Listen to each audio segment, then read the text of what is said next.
کھلے آنکھ صلی اعلیٰ کہتے کہتے، کھلے آنکھ صلی اعلیٰ کہتے کہتے، کھلے آنکھ صلی اعلیٰ کہتے کہتے۔ الحمدللہ رب العالمین، الصلاۃ والسلام علی سید الانبیاء والمرسلین، اما بعد فاعوذ باللہ من الشیطان الرجیم، بسم اللہ الرحمن الرحیم۔ الصلاۃ والسلام علیک یا رسول اللہ وعلی آلک واصحابک یا حبیب اللہ۔ الصلاۃ والسلام علیک یا نبی اللہ وعلی آلک واصحابک یا نور اللہ۔ نبی کریم رؤوف الرحیم صلی اللہ تعالی علیہ وآلہ وسلم نے ارشاد فرمایا، تم جہاں بھی ہو مجھ پر درود پاک پڑھو، بے شک تمہارا درود مجھ تک پہنچتا ہے۔ صلو علی الحبیب صلی اللہ تعالی علی محمد صلی اللہ علیہ وسلم، صلاۃ و سلاما علیک یا سیدی یا رسول اللہ۔ انسان زندگی میں بہت سارے کام کرتا ہے، اور یاد رکھیے کچھ چیزوں کی اور کچھ کاموں کی کچھ تاثیریں ہوا کرتی ہیں۔ یاد رکھیے نیکیوں کی تاثیر آبادی ہے اور گناہوں کی تاثیر بربادی ہے۔ نہ صرف دنیا کی بلکہ آخرت کی بھی بربادی ہے، اور نیکیوں کی برکت سے نہ صرف انسان دنیا میں خیر پاتا ہے بلکہ آخرت میں بھی اللہ پاک کی رحمت کا فیض پاتا ہے۔ اللہ تبارک و تعالی ہمیں نیکیاں کرنے والا بنائے۔ آج کے پروگرام کا عنوان، موضوع، ٹاپک، موضوع سخن یہی ہے، نیکی کریں۔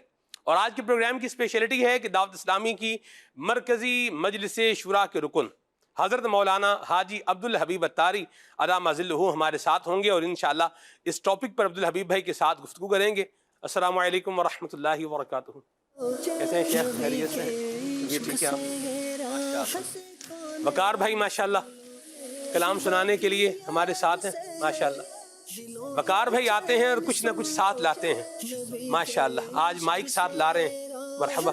مائک رکھیں گے، پھر دو ہاتھوں سے انشاءاللہ سلام کریں گے مصافہ سنت کے مطابق۔ السلام علیکم ورحمۃ اللہ وبرکاتہ۔ کیسے ہیں آپ؟ خیریت سے ماشاءاللہ۔ حضرت مولانا حافظ عدنان چشتی صاحب ماشاءاللہ، آپ جو ہے موضوع پر گفتگو فرمائیں گے، ہمارے ساتھ ہیں انشاءاللہ۔ السلام علیکم ورحمۃ اللہ وبرکاتہ۔ سب کیسے ہیں؟ تلاوت کلام پاک انشاءاللہ سنیں گے، ترجمہ اور تفسیر کے ساتھ۔ سیگمنٹ ہے پروگرام کا جس کا نام ہے پیغام قرآن۔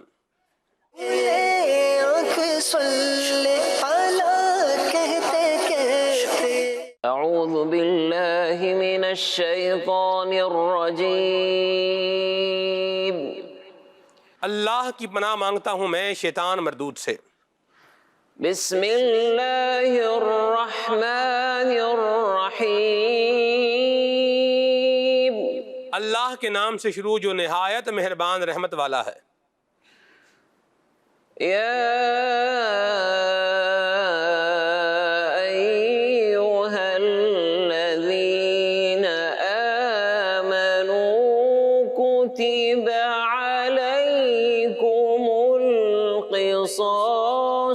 فی القتل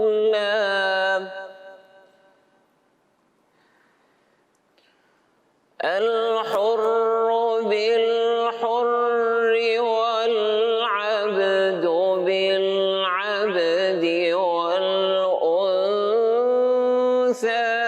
بالأنثى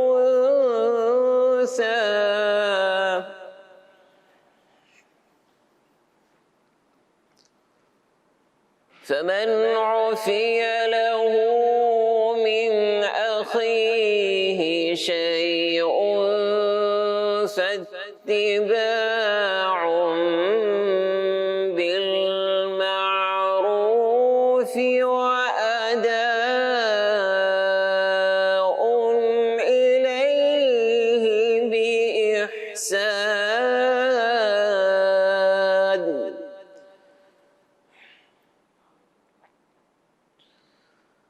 ذلك تخفيف من ربكم ورحمة فمن اعتدى بعد ذلك فله عذاب أليم۔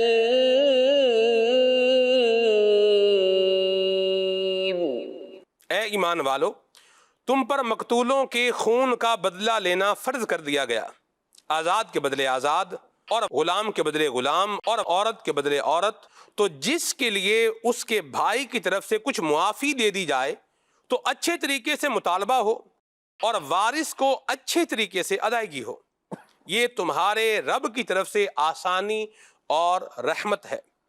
تو اس کے بعد جو زیادتی کرے اس کے لیے دردناک عذاب ہے۔ اہم باتیں، نمبر 1، علامہ اسماعیل حقی رحمۃ اللہ تعالی علیہ فرماتے ہیں کہ اس آیت میں خطاب مسلم حکمرانوں اور ان کے قائم مقام ہونے کی حیثیت سے قصاص نافذ کرنے کا اختیار رکھنے والوں کو ہے۔ اس سے معلوم ہوا کہ قصاص کے حکم پر عمل کرنا حاکم اسلام یا اس کے مقرر کردہ فرد کی ذمہ داری ہے، از خود یعنی اپنے طور پر قصاص لینے کی ہرگز اجازت نہیں۔ دوسری بات، آیت میں قاتل اور مقتول کے وارث کو بھائی کہا گیا۔ اس سے معلوم ہوا کہ قتل اگرچہ بہت بڑا گناہ ہے مگر اس سے ایمانی بھائی چارہ ختم نہیں ہوتا، اور یہ بھی پتہ چلا کہ گناہ کبیرہ کرنے والا فاسق ہے، کافر نہیں۔ نمبر 3، مقتول کے وارث کو اختیار ہے کہ قاتل کو بغیر عوض کے معاف کر دے یا مال پر صلح کر لے۔ وَلَكُمْ فِي الْقِصَاصِ حَيَاةٌ يَا أُولِي الْأَلْبَابِ لَعَلَّكُمْ تَتَّقُونَ۔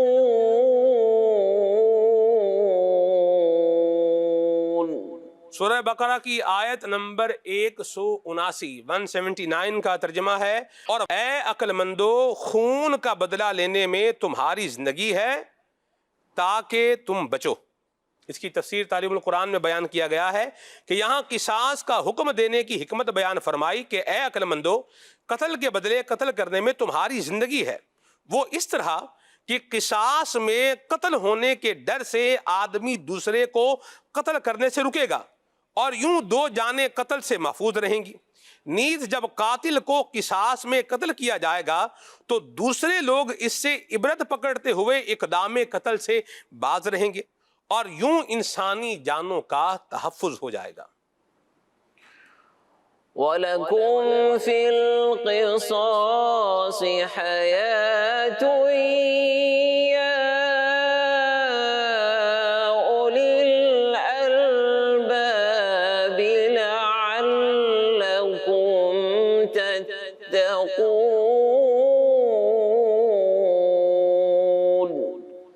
صدق اللہ العظیم۔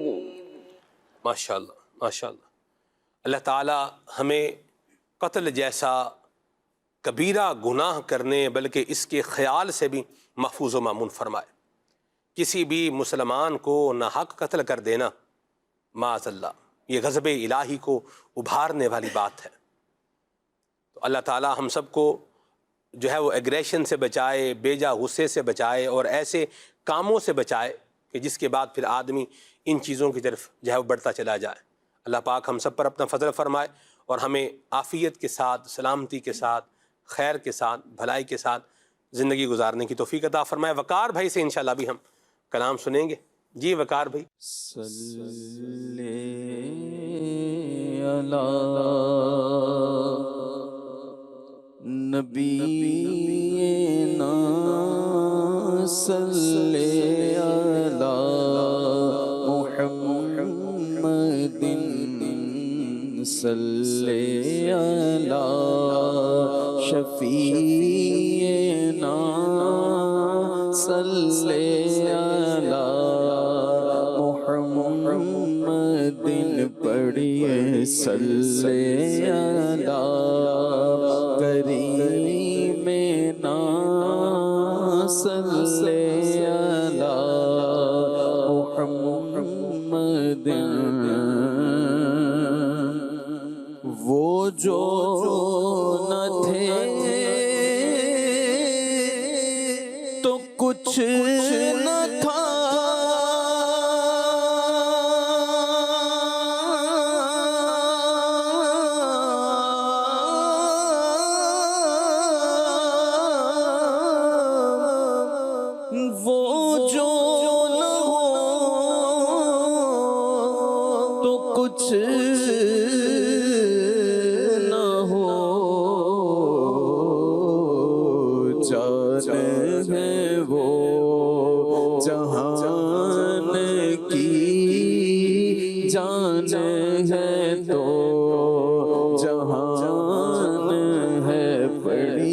صلی علی شفیعنا صلی علی محمد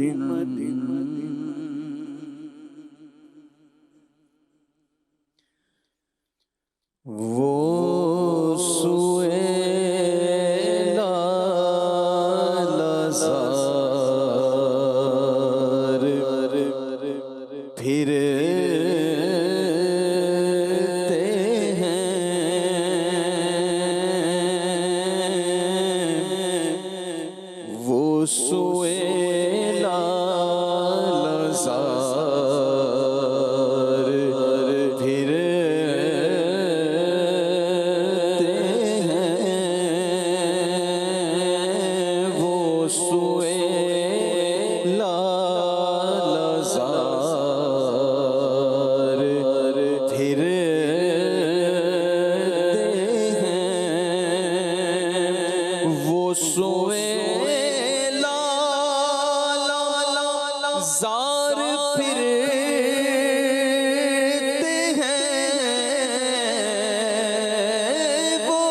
سوئے لازار پھرتے ہیں تیرے دن اے بہار پھرتے ہیں تیرے دن اے بہار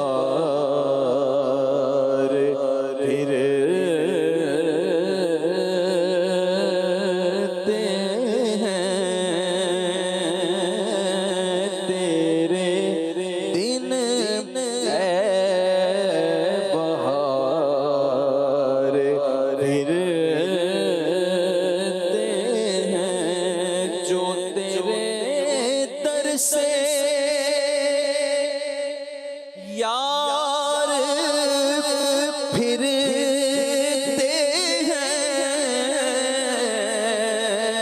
جو تیرے در سے یار پھرتے ہیں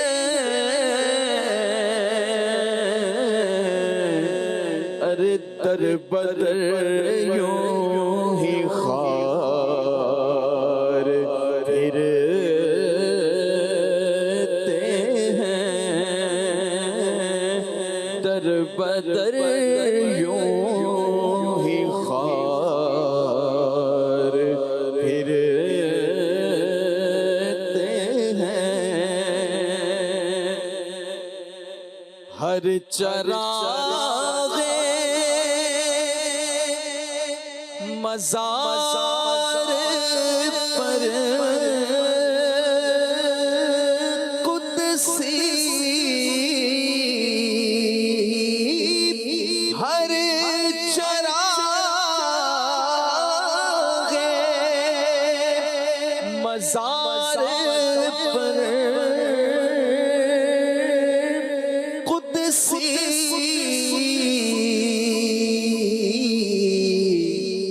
کیسے پروان وار پھرتے ہیں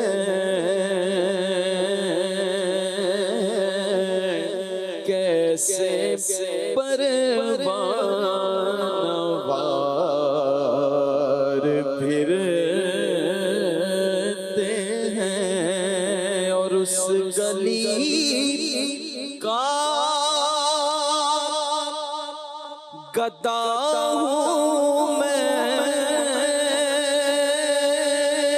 جس میں اس گلی کا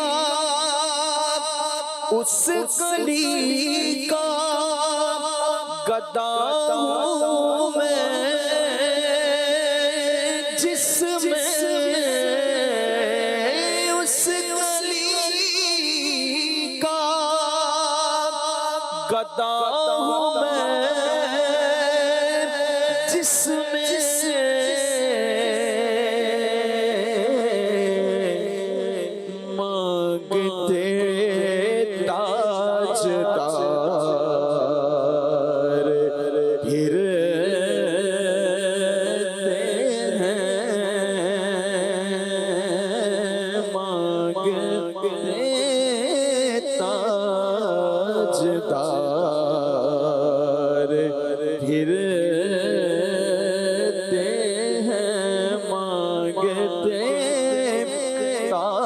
تاجدار پھرتے ہیں کیونکہ منگتا تو ہے منگتا کوئی شاہوں میں دکھا دو منگتا تو ہے منگتا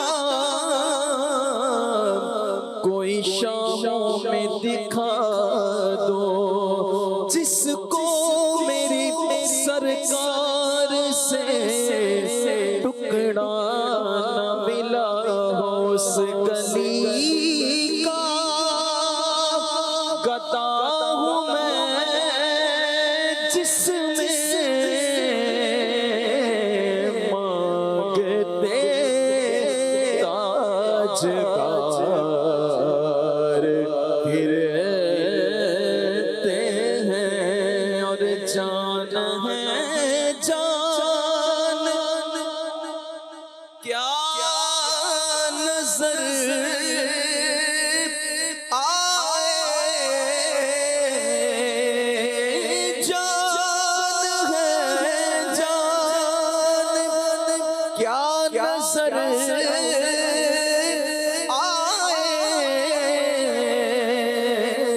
آئے کیوں عدو گرد غار پھرتے ہیں کیوں عدو گرد غار پھرتے ہیں پھول کیا دیکھوں میری آنکھوں میں پھول کیا دیکھوں ارے پھول کیا دیکھوں میری آنکھوں میں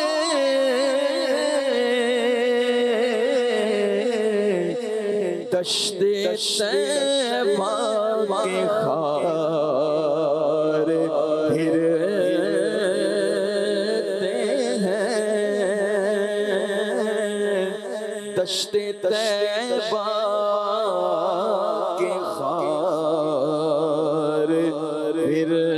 پھرتے ہیں لاکھوں قدسی ہیں کام خدمت پر لاکھوں قدسی ہے کام خدمت پر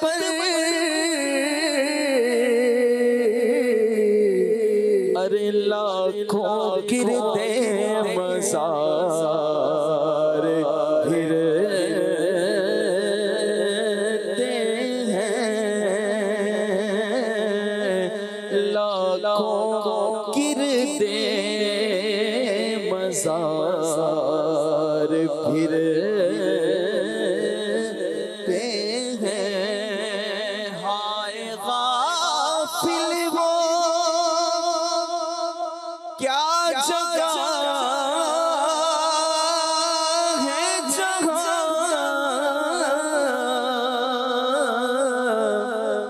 ہائے غافل وہ کیا جگہ ہے جہاں پانچ جاتے ہیں چار پھرتے ہیں پانچ جاتے ہیں چار پھرتے ہیں اور کوئی کیوں پوچھے تیری بات رضا کوئی کیوں پوچھے تیری بات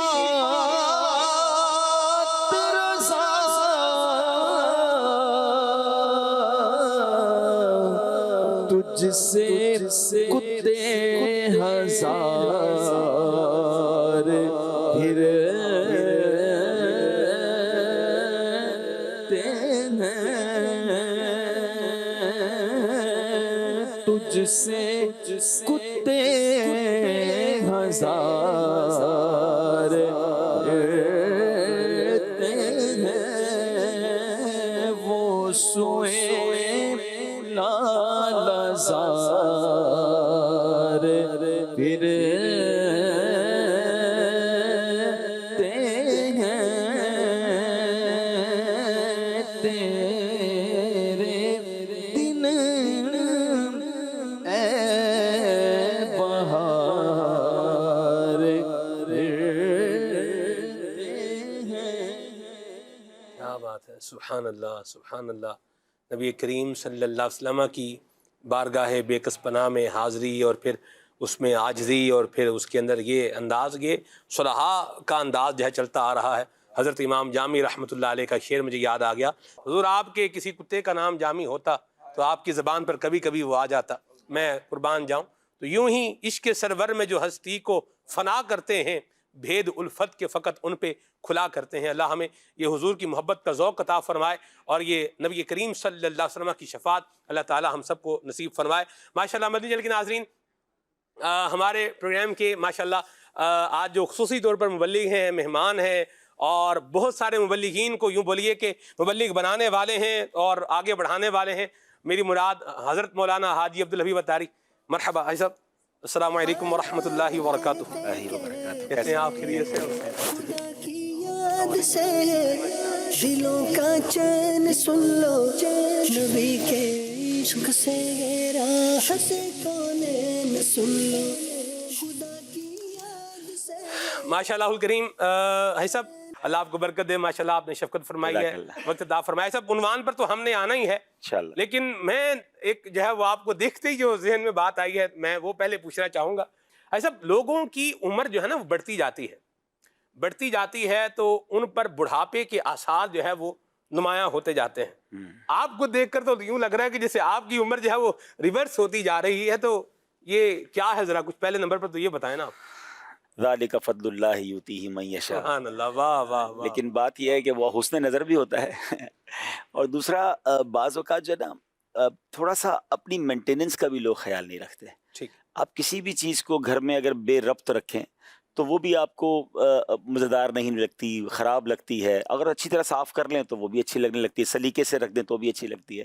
بعض لوگ وقت سے پہلے بوڑھے ہو جاتے ہیں حالانکہ ان کی عمر نہیں ہوئی ہوتی، اور بعض لوگ آپ کو بڑھاپے میں بھی کچھ بہتر لگتے ہیں تو وہ تھوڑا سا اپنا خیال رکھتے ہیں۔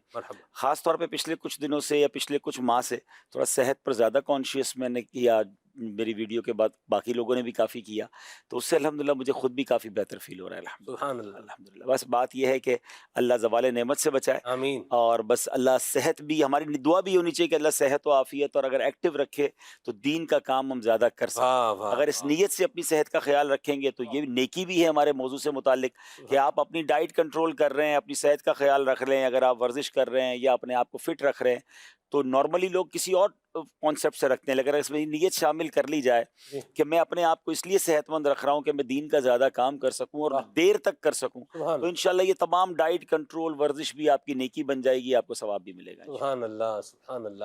نیت بھی اچھی ہو اور کام بھی کیا ہو، اچھا ہو، تو اللہ تبارک و تعالیٰ اس میں جو ہے وہ مہربانی فرماتا ہے۔ مدنی چینل کے ناظرین، نیکی کریں، یہ آج کے ہمارے پروگرام کا موضوع ہے، اور اسی کو انشاءاللہ ہم نے لے کر کے چلنا ہے۔ ایسا سب سے پہلے تو یہ بتائیں کہ نیکیوں کی اہمیت ایک ایمان والے کی زندگی میں کتنی ہے، اور بندے کو نیکیاں کرنے کے حوالے سے کیا اس کا ذہن ہونا چاہیے۔ بعض لوگوں کو ہم نے دیکھا ہے کہ وہ کہتے ہیں بھئی نیکی کا کوئی موقع ہاتھ سے جو ہے وہ جانا نہیں چاہیے، یا میں نیکی کر لوں یا میں نیکی کے کام میں حصے دار بن جاؤں، اس طرح سے مطلب یہ انداز جو ہے وہ دیکھیں، کیا فرماتے ہیں آپ اس پہ؟ عجیب موضوع بہت زبردست ہے۔ اہم بات یاد رکھنی ہے کہ اللہ نے اپنی رضا کو نیکیوں میں چھپا کے رکھا، سبحان اللہ، وہ نقطہ نواز ہے، وہ نہ جانے کس نیکی پر ہمیں بخش دے، اور وہ بعض اوقات ان روایتوں میں آتا ہے کہ ایک گناہ پر، کسی گناہ پر غضبناک ہو جائے، وہ پکڑ لے۔ تو اس لیے نیکیوں کو چھوڑنا نہیں ہے، اور گناہوں سے بچنے کی کوشش کرنی ہے، کیونکہ ہمیں نہیں پتا کہ میں جس نیکی کو چھوٹی سمجھ کر چھوڑ رہا ہوں یہی میری مغفرت کا ذریعہ بن جائے. اور ایسی روایتیں موجود ہیں کہ کسی نے پیاسے کتے کو پانی پلایا اس کی مغفرت ہو گئی، کسی نے راستے سے کوئی ایسی چیز ہٹا دی جو تکلیف دیتی اس کی مغفرت کر دی گئی. چھوٹی چھوٹی نیکیاں جن کو ہم چھوٹی سمجھتے ہیں، بظاہر تو اب سمجھ آتا ہے کہ نیکی کوئی چھوٹی نہیں ہوتی، ہمیں کیا پتا اس کا اجر کیا ہے، اور پھر اخلاص کے ساتھ نیتوں کی اچھائی کے ساتھ وہ بظاہر نظر آنے والی چھوٹی نیکی بہت بڑی ہو جاتی ہے. تو ہمیں یہ بات ذہن میں رکھنا ہے کہ نیکی جو ہے نا وہ بڑی کمال کی چیز ہے، مغفرت کا ذریعہ ہے، اللہ کی رضا کا ذریعہ ہے. اور پھر اگر محشر کے دن کی بات کی جائے تو یہ روایتیں ملتی ہیں کہ بندہ ایک ایک نیکی کے لیے مارا مارا پھرے گا، اپنے ماں باپ کے پاس بھی جائے گا کہ مجھے ایک نیکی دے دو، مگر اس دن کوئی نیکی نہیں دے گا.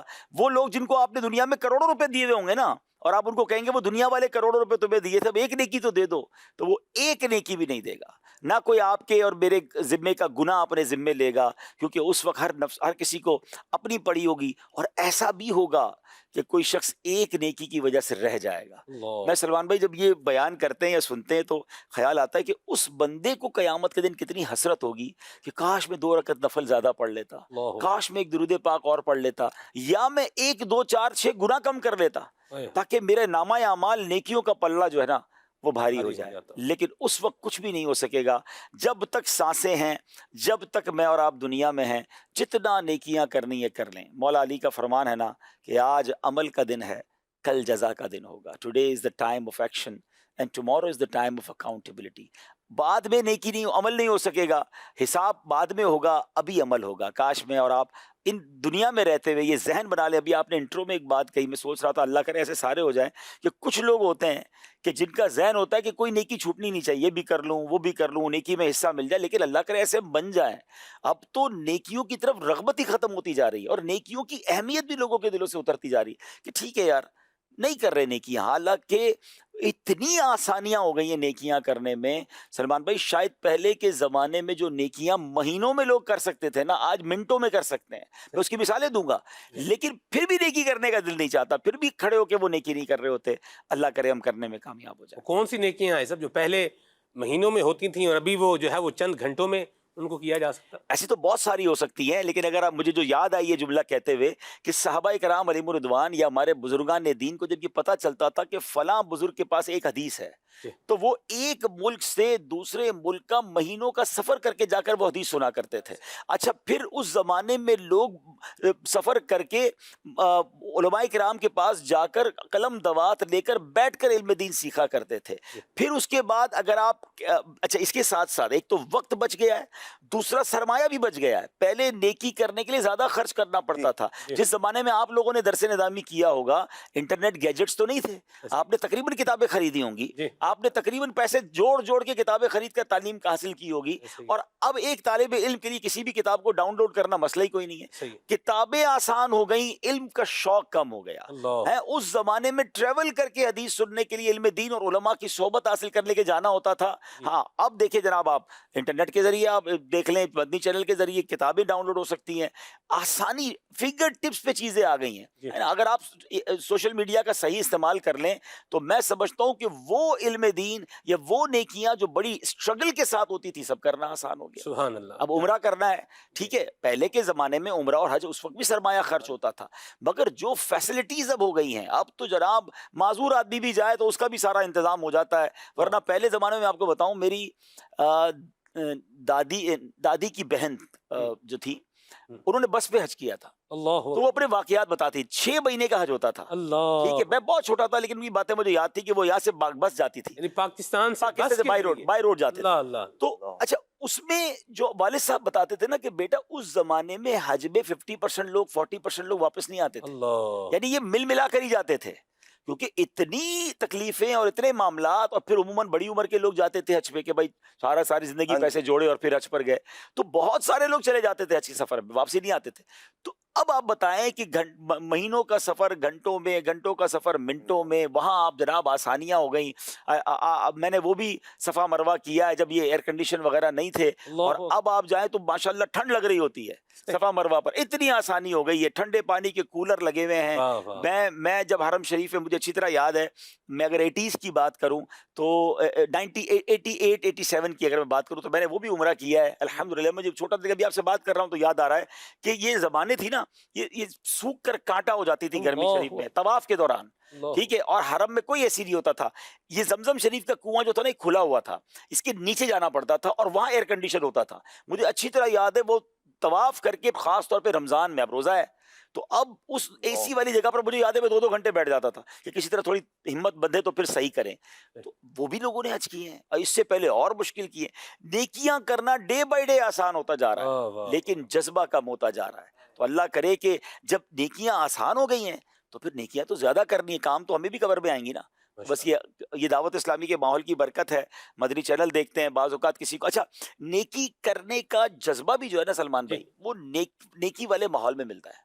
سارے لوگ نیکیاں کر رہے ہو نا, آپ بھی کرنے لگ جائیں گے. اکیلے ہوں گے نا یا پھر برے ماحول میں ہوں گے, وہاں سے نکل کر نیکی کرنا بڑا مشکل ہوتا ہے. تو اچھا ایسا انوائرمنٹ اپنے نزدیک کریٹ کریں, یہ ایسے دوست اپنا لیں کہ جو نیکی کر رہے ہیں تو اس کو دیکھ کر آپ بھی نیکی کرنے. ماشاءاللہ, دعوت اسلامی کے دینی ماحول سے وابستگی اور پھر قافلوں میں جو ہے وہ سفر اور پھر مدنی چینل دیکھ رہے ہیں اور اس طرح اچھے جو ہے وہ ماحول میں بیٹھ رہے ہیں تو انشاءاللہ الکریم یہ اچھی باتیں جو ہے وہ ملیں گی. پھولوں کے قریب جائیں گے تو وہاں سے خوشبو ملے گی, اور کچرا کنڈی کے قریب سے بندہ گزرتا ہے تو بدبو خود بخود ہی جو ہے وہ آ جاتی ہے. تو اللہ ہم سب کو عافیت اور سلامتی عطا فرمائے, نیکیاں کرنے کی اللہ ہمیں توفیق بھی دے, جذبہ بھی عطا فرمائے.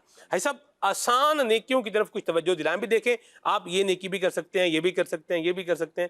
تھوڑی سی صرف یوں بولیے کہ آپ کی کنسنٹریشن اور توجہ کا معاملہ اگر ٹھیک ہو جائے تو یہ نیکیاں تو بالکل یوں کی جا سکتی ہیں. دیکھیں پہلے تو نیکیوں کی 2 قسمیں ہیں. کچھ نیکیاں وہ ہیں جو ہم پر فرض ہیں, واجب ہیں, جو ہم نے کرنی ہے. اگر آپ کو وہ آسان نہیں بھی لگ رہی تو وہ ہماری ڈیوٹی ہے, حالانکہ ہے وہ بھی آسان. اصل چیز پتہ کیا ہوتا ہے, کچھ چیزیں لوگوں کے لیے مشکل کب ہوتی ہے جب وہ کبھی کبھی کرتے ہیں. صحیح. اور کچھ بندے اگر کسی بھی چیز کو کنٹینیو کریں, اب میں مثال دے دیتا ہوں, اب آپ کہیں گے فوراً مثال آتی ہے. میرے سامنے بلیک کافی پڑی ہوئی ہے, واہ, ٹھیک ہے, میں اپنے ساتھ کافی لایا, میں نے کہا گرم پانی میں ڈال کے مجھے دے دیں. میں آپ میں سے کسی کو پلاؤں تو شاید آپ نہ پی سکیں اگر وداؤٹ شوگر بلیک کافی. میرے اللہ پاک میرے والد صاحب کو مغفرت فرمائے, مجھے وہ بہت کہتے تھے بلیک کافی, وہ پیتے تھے. میں نے کہا نہیں ابو یہ تو کڑوی دوائی ہے, کون پیے گا. اچھا میں نہیں پیتا تھا. اب جب سے مجھے اس کے فضائل پتہ چلے, اس کے بینیفٹس پتہ چلے, میں نے پینی شروع کی ہے. اب مجھے چائے اچھی نہیں لگتی. تو اب میں صرف دنیاوی مثال سے دے رہا ہوں کہ آپ نے دنیا میں کوئی بھی چیز شروع کی ہوگی, اگر ڈائٹ میں بھی شروع کی ہوگی, کھانے میں بھی شروع کی ہوگی, یا آپ نے کوئی عمل شروع کیا ہوگا, واکنگ شروع کی ہوگی, اسٹارٹ میں مشکل لگتا ہے, پھر وہ پارٹ آف دا لائف ہو جاتا ہے, روٹین ہو جاتی ہے. تو بالکل اسی طرح کچھ لوگوں کو نیکیاں مشکل لگتی ہے, مگر وہ مشکل ہوتی نہیں. آپ اگر اس کو اپنی زندگی کا حصہ بنا لے تو وہ پارٹ آف دا لائف ہے. یوں دیکھا جائے تو کاروبار کرنا بھی مشکل ہے, نوکری کرنا بھی مشکل ہے, گھر سے نکل کر کہیں پہنچنا بھی مشکل ہے, لیکن دنیا کی بہت ساری رنگینیاں ہمیں وہ پہنچا دیتی ہیں. مگر نیکی میں مسجد بھی دور لگتی ہے, محلے کی مسجد بھی دور لگنے لگ جاتی ہے. تو پہلے تو یہ ذہن میں رکھیں کہ جو فرض واجب جو ہم پر ضروری نیکیاں وہ تو کرنی ہے. مستحبات جو ہے اس کے لیے پھر ہم کوشش کریں کہ اگر سٹارٹ کرنا ہے نا تو پہلے آسان نیکیوں کی طرف آ جائیں. لیکن اس میں بھی ایک اور بات بڑی کمال کی کہوں گا کہ مشکل نیکیوں پر ایسا نہیں ہے کہ اجر برابر ہے. ہاں اللہ کی شان دیکھیں, جتنی نیکی مشکل ہے اس کا اجر بھی اتنا زیادہ ہے. اچھا اس میں ایک اور کمال بھی ہے, نیکی بظاہر آسان ہے, آپ کے لیے مشکل ہے, تو ایسا نہیں کہ آپ کو آسان کا ہی ثواب ملے گا. اگر آپ کے لیے وہ نیکی مشکل ہے کرنا تو بھی آپ کو ثواب زیادہ ملے گا. یا سبحان اللہ, بڑی پیاری بات منقول ہے کہ افضل العبادات احمزها, افضل عمل وہ ہے جس میں زحمت یعنی تکلیف زیادہ ہے. تو جب بھی آپ کو لگے نا کہ یار یہ نیکی کرنے میں تکلیف ہو رہی ہے تو آپ سمجھ لیں ثواب ڈبل ملنے والا ہے. دنیا میں بھی تو ہوتا ہے بندہ مزدوری کرتا ہے زیادہ مشقت والی تو اس کو پیسے زیادہ ملتے ہیں, تو بندہ کہتا ہے مشکل والا کام دے تو پیسے کتنے دو گے یہ بتاؤ. تو یا تو نیکی اگر مشکل والی, سردی میں اٹھ کر نماز فجر پڑھنا ہے, یا جناب لحاف سے نکل کر تہجد پڑھنا ہے, کچھ لوگوں کو اور نیکیاں مشکل لگ رہی ہوتی تو اس کا ثواب بھی زیادہ ہے. اسی طرح امام شرف الدین نووی رحمۃ اللہ تعالی فرماتے ہیں عبادات میں مشقت اور خرچ زیادہ ہونے سے ثواب اور فضیلت زیادہ ہو جاتی ہے. جس عبادت میں عبادت ہے یا خرچہ زیادہ ہو رہا ہے تو نہ سمجھیں کہ اس کا ایک ہی ثواب ملے گا, انشاءاللہ اخلاص ہوا تو اس کا ثواب بھی ملٹی پلائی ہو جائے گا. اچھا اب جو آسان نیکی والی آپ نے بات کی ہے نا, اس سے پہلے میں ایک اور ٹاپک ڈسکس کرنا چاہتا ہوں, اور اللہ کرے اس کو میں جس طرح بیان کرنا چاہتا ہوں وہ بیان ہو جائے. یہ مجھے بہت ٹائم سے میں اس ٹاپک پر غور کرتا رہا, پھر میں نے اس پہ کچھ مواد جمع کیا کہ دنیا میں ایک مسکنسیپشن ہے اسلام کے بارے میں کہ بھائی اسلام جس معاشرے میں جاتا ہے، خاص طور پہ غیر مسلموں کی طرف سے ہے، لادین قوتوں کی طرف سے ٹاپک ہے، میرا چونکہ ٹریول رہتا ہے تو یہ میں باتیں سنتا رہتا ہوں کہ یار اسلام جو ہے نا جس ملک میں امپلیمنٹ ہوتا ہے یا اسلام مسلمان آتے ہیں تو چیزیں مشکل ہونا لگ جاتی ہیں، وائلنس بڑھنا چلا جاتا ہے، یا جناب جو ہے نا وہ ریجٹ ماحول ہو جاتا ہے، سختی آ جاتی ہے، بڑا اسلام کے اندر ڈیفیکلٹیز ہیں۔ تو میں نے ایک بار غور کیا کہ اسلام میں بہت ساری نیکیاں ایسی ہیں جو بظاہر تو عبادت ہی نہیں ہیں، بظاہر اس میں نہ اللہ کی عبادت نظر آ رہی ہے، نہ کوئی سجدہ نظر آ رہا ہے، نہ کوئی تلاوت نظر آ رہی ہے، نہ کوئی نماز ہے، نہ کوئی روزہ ہے، اور اس کے اجر دیکھیں تو جنت کی وعدے ہیں۔ اب مثال دیتا ہوں، مسکرانا، سبحان اللہ، مسکرانا صدقہ ہے، سبحان کوئی پیسے نہیں لگ رہے، میں مسکرا رہا ہوں اور مجھے صدقے کا ثواب مل رہا ہے۔ واہ واہ پڑوسی کا خیال رکھ رہا ہوں، پڑوسی راضی ہو جائے گا تو اللہ مغفرت فرما دے گا۔ واہ واہ، کسی مسلمان کی مدد کرنا، بھوکے کو کھانا کھلانے والے کو جنت کے دسترخوان پر کھلایا جائے گا، پیاسے کو پلانے والے کو محشر میں مشروبات پیش کیے جائیں گے۔ مجھے ایک بات بتائیں، پیاسے کو پانی پلانے میں اللہ کی کون سی عبادت ہے بظاہر؟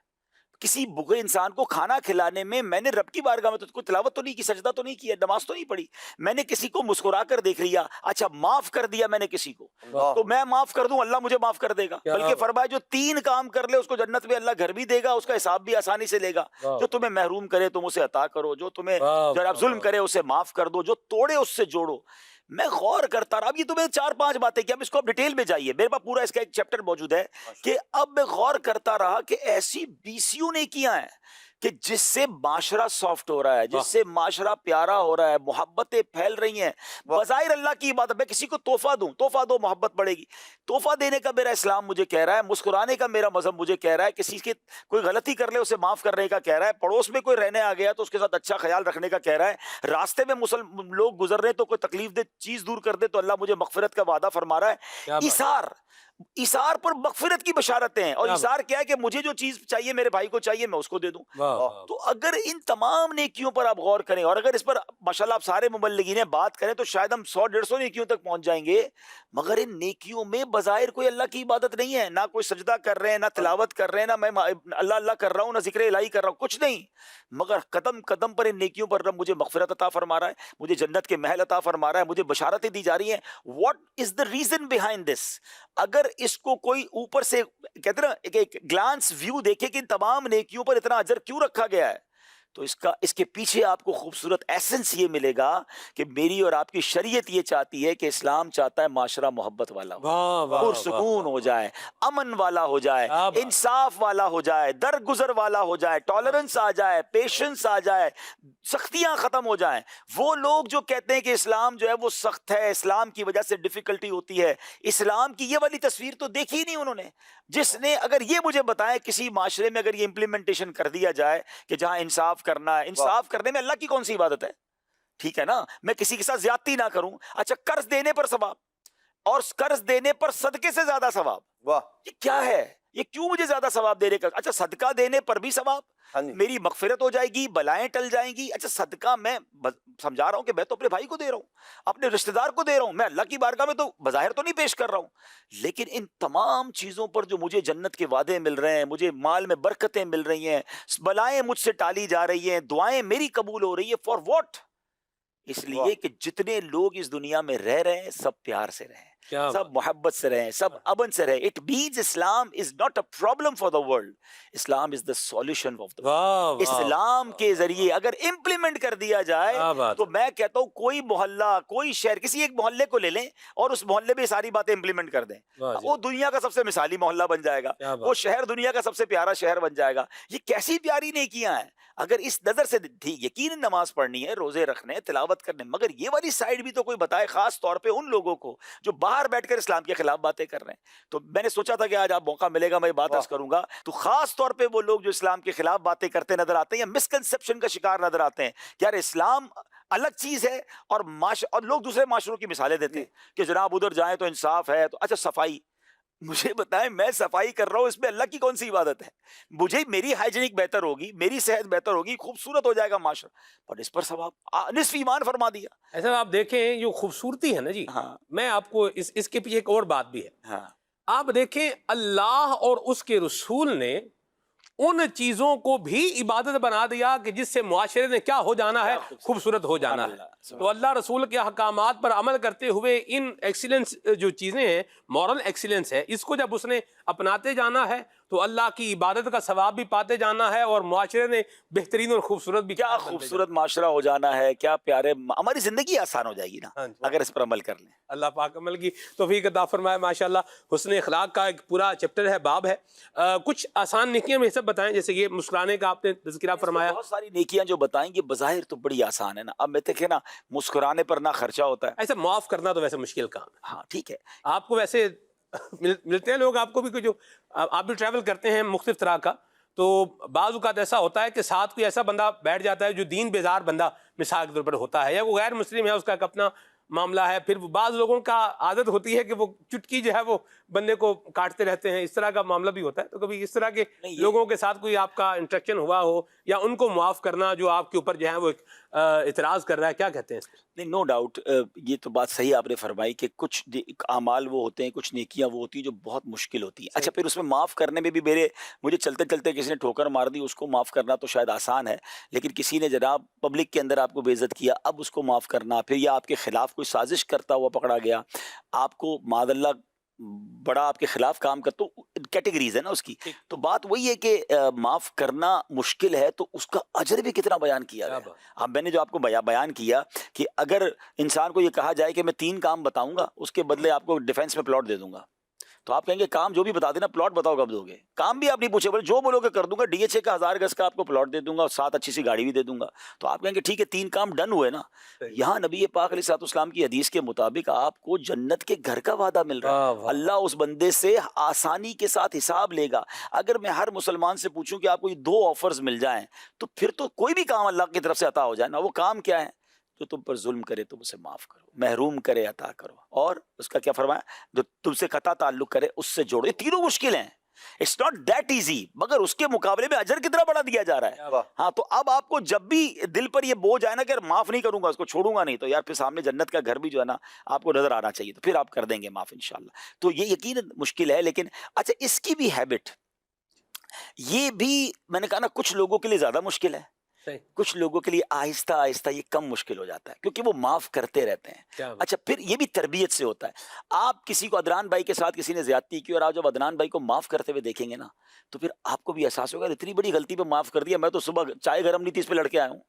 ٹھیک ہے نا، ایسا بھی ہوگا بھی ناشتے پہ ہو سکتا ہے کہیں لڑائی ہو رہی ہو ہمارے بیان کے دوران ہی، پروگرام کے دوران ہی، کہ چائے ٹھنڈی دے دی تو ابھی تک ناشتہ نہیں آیا، تو کپڑے استری نہیں ہوئے، تو گھر میں صبح صبح ہی ہنگامہ کچھ گھروں میں شروع ہو جاتا ہے. تو چھوٹی چھوٹی باتوں پر کچھ لوگوں کی لڑنے کی عادت ہوتی ہے. تو چھوٹی سے شروع کریں نا، چھوٹی سے معاف کرنا شروع کریں، آہستہ آہستہ بڑی چیزیں بھی آپ معاف کرنے کے لگ جائیں گے. اور پھر نبی پاک علیہ الصلوۃ والسلام سے تو سبھی محبت کرتے ہیں، بچپن سے ناطے سب کو یاد ہیں. سلام اس پر کہ جس نے گالیاں سن کر دعائیں دی، سلام اس پر کہ جس نے خون کے پیاسوں کو قبائیں دی. آج تک زندگی میں کسی گالی دینے والے کو دعا دی ہم نے؟ نعت سب کو یاد ہے. غلام اس نبی علیہ السلام کی، کبھی تو ایک بار کر لینا، چلے پوری زندگی نہیں، آپ کر کے دیکھیں، آپ کو ایسا اندر سے لطف آئے گا کہ اگلے نے آپ کو گالی دی اور آپ اس کے لیے دعا کر رہے ہیں کہ اللہ اس کو ہدایت دے دے، اللہ اس کو بخش دے. یہ اندر سے نور پیدا ہوتا ہے، اور یہ ٹائم لگتا ہے. ہم نے امیر اہل سنت کو دیکھا ہے، دعوت اسلامی کے خلاف بات کرنے والے، امیر اہل سنت کے خلاف بات کرنے والے، آپ دعائیں دیتے ہیں، آپ معاف کر دیتے ہیں، آپ بدلہ ہی نہیں لیتے. آپ نے تو لکھ کر دے دیا کہ بعد میں بھی میرے ساتھ کوئی کرے تو میں اس کو معاف کیا. تو یہ جگر کہاں سے آیا؟ یہ جذبہ ہوتا ہے، اور پھر ان ایسے نیک لوگوں سے مجھے اور آپ کو سیکھنا ہوتا ہے. کیا بات. تو یہ یقیناً مشکل ہے، لیکن انشاءاللہ ابھی تو میں نے شروع میں کہا افضل الاعمال افضل العبادات احمد ہوا. مشکل ہوگی تو پھر انشاءاللہ ثواب بھی زیادہ ملے گا. یہ اہمیت پر ہے کہ جو بندہ جس چیز کی اہمیت کو سمجھ لیتا ہے، نیکی کی دعوت کی اہمیت ہو یا نیکی کی اہمیت ہو، تو پھر بندہ اپنے وقت کو اس طرح سے گزارنے کی کوشش کرتا ہے کہ وہ اس سے کچھ نہ کچھ نیکی حاصل کرے. جیسے بہت ساری مثالیں رکن شورا نے ارشاد فرمائی. یہ سب کا سب کیا ہے؟ اہمیت، وقت کی اہمیت کو جان لینا، نیکی کی اہمیت کو جان لینا. جو بندہ یہ سمجھتا ہے کہ جب کوئی بھی نیکی کا موقع ملے اور آدمی یہ سمجھے کہ یہ ہو سکتا ہے میری زندگی کی آخری نیکی ہو، اور یہ وہ نیکی ہو سکتی ہے جس پر میرے لیے اللہ تبارک تعالیٰ کی رضا ہمیشہ کے لیے لکھ دی گئی ہے، یہ وہ نیکی ہے جس کو کر لینے کے بعد ہو سکتا ہے یہی میری مغفرت کا سبب بنے. کیونکہ احادیث مبارکہ میں بہت سارے افراد کی ایسی مثالیں موجود ہیں، کسی بندے نے ایک ہی نیکی کی، اس کو ساری زندگی میں ایک ہی نیکی کا موقع ملا، اس کے بعد وہ دوبارہ کوئی دوسری نیکی نہ کر سکا، اور وہی ایک نیکی اللہ تبارک و تعالیٰ کی رضا پانے کا ذریعہ اور سبب بن گئی۔ اور اگر وہ بندہ وہی چھوڑ دیتا، یہی جو بہت مشہور روایت ہے کتے کو پانی پلانے والی، آپ دیکھیں اس شخص کے بارے میں ہے کہ وہ گناہگار آدمی تھا، اور جو عورت کا ذکر ہے وہ بدکار کا ہے، اور اس نے وہ نیکی کی، اس کے بعد اللہ تبارک تعالیٰ نے اس کی مغفرت فرما دی۔ اور اگر وہ چھوڑ دیتا وہ نیکی، تو یہ ایک ہی اس کو موقع ملا تھا نیکی کرنے کا، لیکن اس کے بعد اللہ تبارک تعالیٰ کی ہمیشہ کی رضا اس کا مقدر بن گئی۔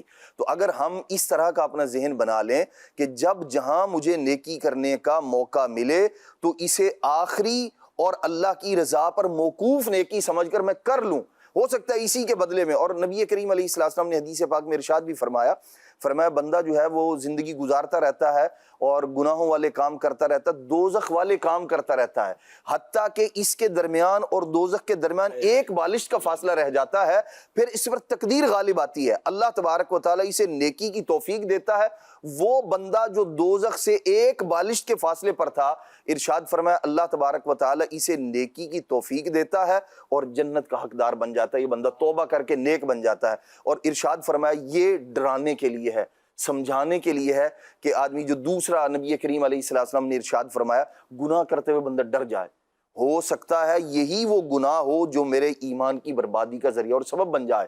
نبی کریم علیہ السلام نے ارشاد فرمایا بندہ ساری عمر نیکیاں کرتا رہتا ہے حتیٰ کہ اس کے درمیان اور جنت کے درمیان ایک بالشت کا فاصلہ رہ جاتا ہے، پھر تقدیر غالب آتی ہے، ایسا گناہوں میں پڑتا ہے کہ وہ جو جنت سے ایک بالش دور تھا، ارشاد فرمایا دوزخ میں جا پڑتا ہے۔ تو بندہ اپنے آپ کو اللہ تبارک تعالیٰ کی بے نیازی سے یوں ڈرائے، جب کسی گناہ کی طرف جو ہے وہ لوگ پلاننگ کرتے ہیں، بڑے بڑے مطلب فلاں گناہ کریں گے، یہ کریں گے، وہ کریں گے، اس پر ڈر جائے بندہ، کہیں ایسا نہ ہو یہی میری زندگی کا آخری گناہ ہو اور یہی اللہ تبارک تعالیٰ کی ناراضی کا ذریعہ اور سبب بن جائے۔ اس لیے اپنے آپ کو گناہوں سے دور رکھیں اور نیکی کا کوئی ایک موقع بھی ضائع ہرگز نہ کریں۔ دیکھ رہے ہیں، یہ تو قرآن مجید فرقان حمید میں بھی جو آپ نے بات فرمائی کہ ایک ایک ذرے کا حساب ہونا ہے۔ فَمَن يَعْمَلْ مِثْقَالَ ذَرَّةٍ خَيْرًا يَرَهُ وَمَن يَعْمَلْ مِثْقَالَ ذَرَّةٍ شَرًّا يَرَهُ۔ تو جو ایک ذرہ بھر بھلائی کرے اسے دیکھے گا، اور جو ایک ذرہ بھر برائی کرے اسے دیکھے گا۔ تو یہ وہی آپ والی بات ہے کہ نیکی کرتے وقت یہ خیال رکھے کہ کیا پتہ یہی بخشش کا ذریعہ بن جائے، اور گناہ کرتے وقت اللہ کرے خیال آ جائے کہ کہیں اسی سے مارا نہ جاؤں۔ اچھا، جو آپ نے ایک بات کہی نا کہ انسان یہ ذہن بنا لے کہ ہو سکتا ہے یہ آخری نیکی کا موقع، بزرگان دین کا انداز نظر آتا ہے ایسا۔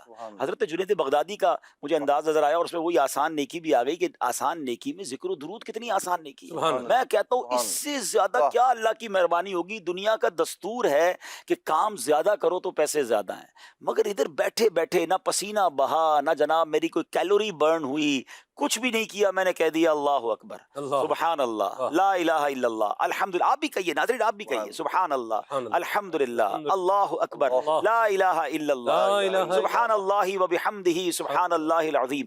کچھ بھی نہیں گیا، یہ گھڑی پر جو ٹائم تھا نا، ٹائم بھی چینج نہیں ہوا، یعنی 1 منٹ بھی نہیں آگے کلک ہوا ہے، اور درخت لگ گئے جنت میں، نیکیاں مل گئیں، اور کیا چاہیے؟ اتنی آسان نیکیاں، مگر پھر بھی نہیں کرتے۔ تو آسان نیکیوں میں حضرت جنید بغدادی کا واقعہ یاد ہے کہ ایک بار وہ نائی کے پاس گئے، اتنا ذکر الہی کرتے تھے کہ نائی نے کہا حضور تھوڑی دیر خاموش ہو جائے، مونچھیں تراشنی ہے، ہونٹ پہ کٹ لگ جائے گا۔ آپ نے فرمایا کٹ لگتا ہے تو لگ جائے، میں نے اللہ کا ذکر نہیں چھوڑا۔ حالانکہ کیا ان کے پاس نیکیاں کم تھی؟ وہ تو سراپا نیکوکار تھے، مگر ان کو اور چاہیے تھی، ایسی حرص نیکیوں کی، ایسی لالچ نیکیوں کی اللہ والوں کے دلوں میں ہوتی کہ یہ بھی نیکی کر لوں، یہ بھی نیکی کر لوں، اور ہمارے آس پاس نیکیاں ہیں اور ہم نیکی کرنے کے لیے تیار نہیں ہوتے۔ اللہ کرے کہ ہمارا ذہن بن جائے۔ آمین آمین آمین آمین۔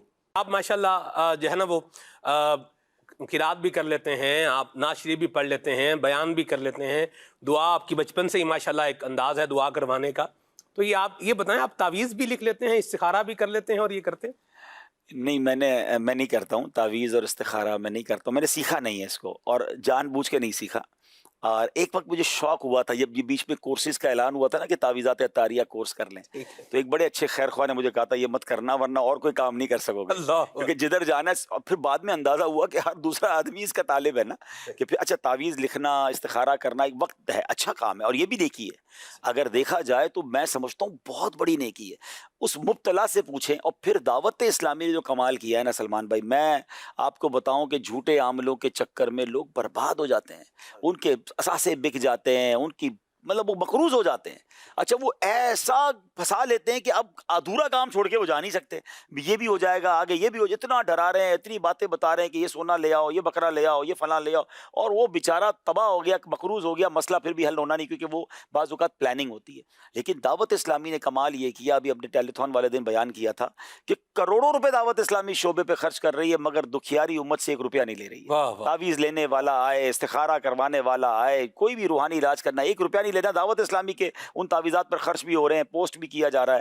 تو یہ بھی بہت بڑی نیکی ہے, کسی دکھی مسلمان کے دل میں راحت داخل کرنا. اللہ خوش رکھے ان اسلامی بھائیوں کو جو فی سبیل اللہ یہ کام دعوت اسلامی کے ساتھ کر رہے ہیں. یعنی لوگوں سے کوئی رقم نہیں لے رہے, ظاہر ہے ہمیں کچھ عجیب تو رکھنے پڑتے ہیں, لیکن مجھے انہوں نے بتایا کہ ہزاروں اسٹال بستے جن کو ہم کہتے ہیں پوری دنیا میں دعوت اسلامی کے مبلغین لگاتے ہیں فی سبیل اللہ. ان میں سے 100-200 اسلامی بھائی کیونکہ وہ یا کال سننا ہوتا ہے وہ ان امپلائی رکھے ہیں, ورنہ یہ سب فی سبیل اللہ کر رہے ہیں. تو یہ کتنی بڑی نیکی ہے کہ آپ کے پاس مریض آ رہا ہے اور آپ اسے روحانی علاج دے رہے ہیں. تو بہرحال میں نہیں کرتا ہوں, اور 1 بار 2 بار استخارہ کی ضرورت پڑی تو وہ پھر وہ امیر اہل سنت نے جو طریقہ لکھا ہے اس کو دیکھ کر, یا کوئی پڑھ کے سونے والا خواب میں کوئی آ جائے تو اس طرح کے 1-2 بار ضرورت پڑی تھی تو کیا تھا, ورنہ نارملی میں کروا ہی لیتا ہوں. چلے ایسے یہ سوال پوچھا کسی نے آپ سے پہلے؟ نہیں, یہ تعویذات والا واقعی آپ نے سوال پوچھ لیا ہے. کالز ہیں ماشاءاللہ کافی ساری, ان کو بھی شامل کریں گے پھر آگے چلیں گے انشاءاللہ. جی صلی اللہ بہت اچھا ہے, اور ماشاءاللہ آج تو عبدالحبیب بھائی بھی تشریف لائے ہیں.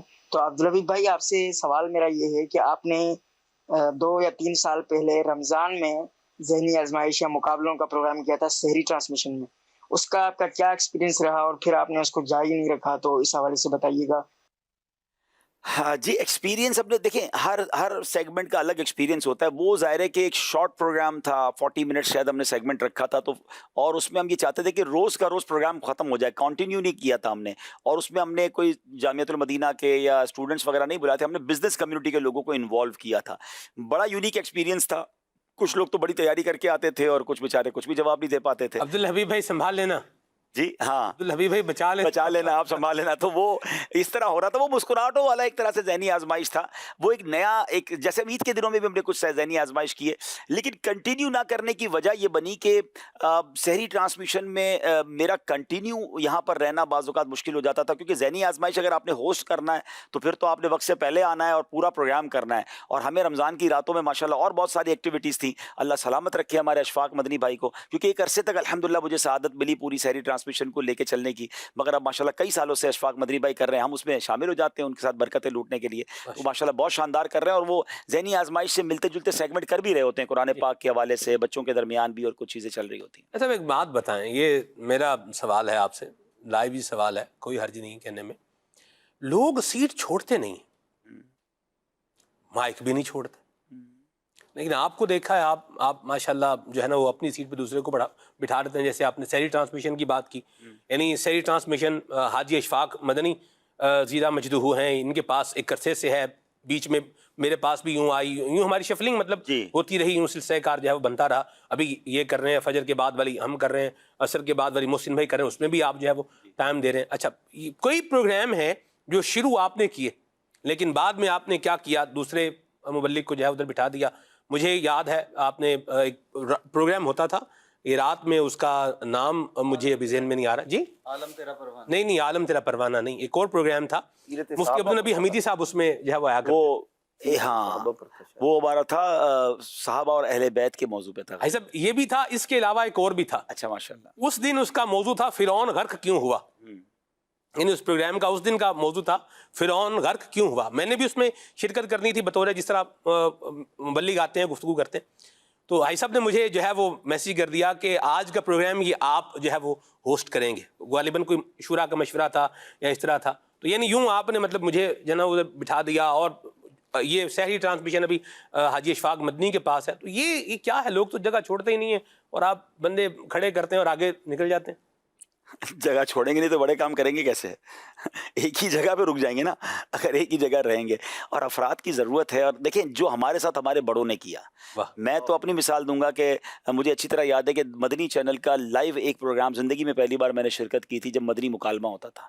وہ ایک ہی لائیو پروگرام ہوتا, اس کا نام مدنی مکالمہ, نگران شورا اسے ہوسٹ کرتے تھے, اور ہم 2-4 اسلام بھائی تھے وہ ساتھ ہوتے تھے. حاجی صاحب نے سیم وہی کیا جو میں نے آپ کے ساتھ کیا.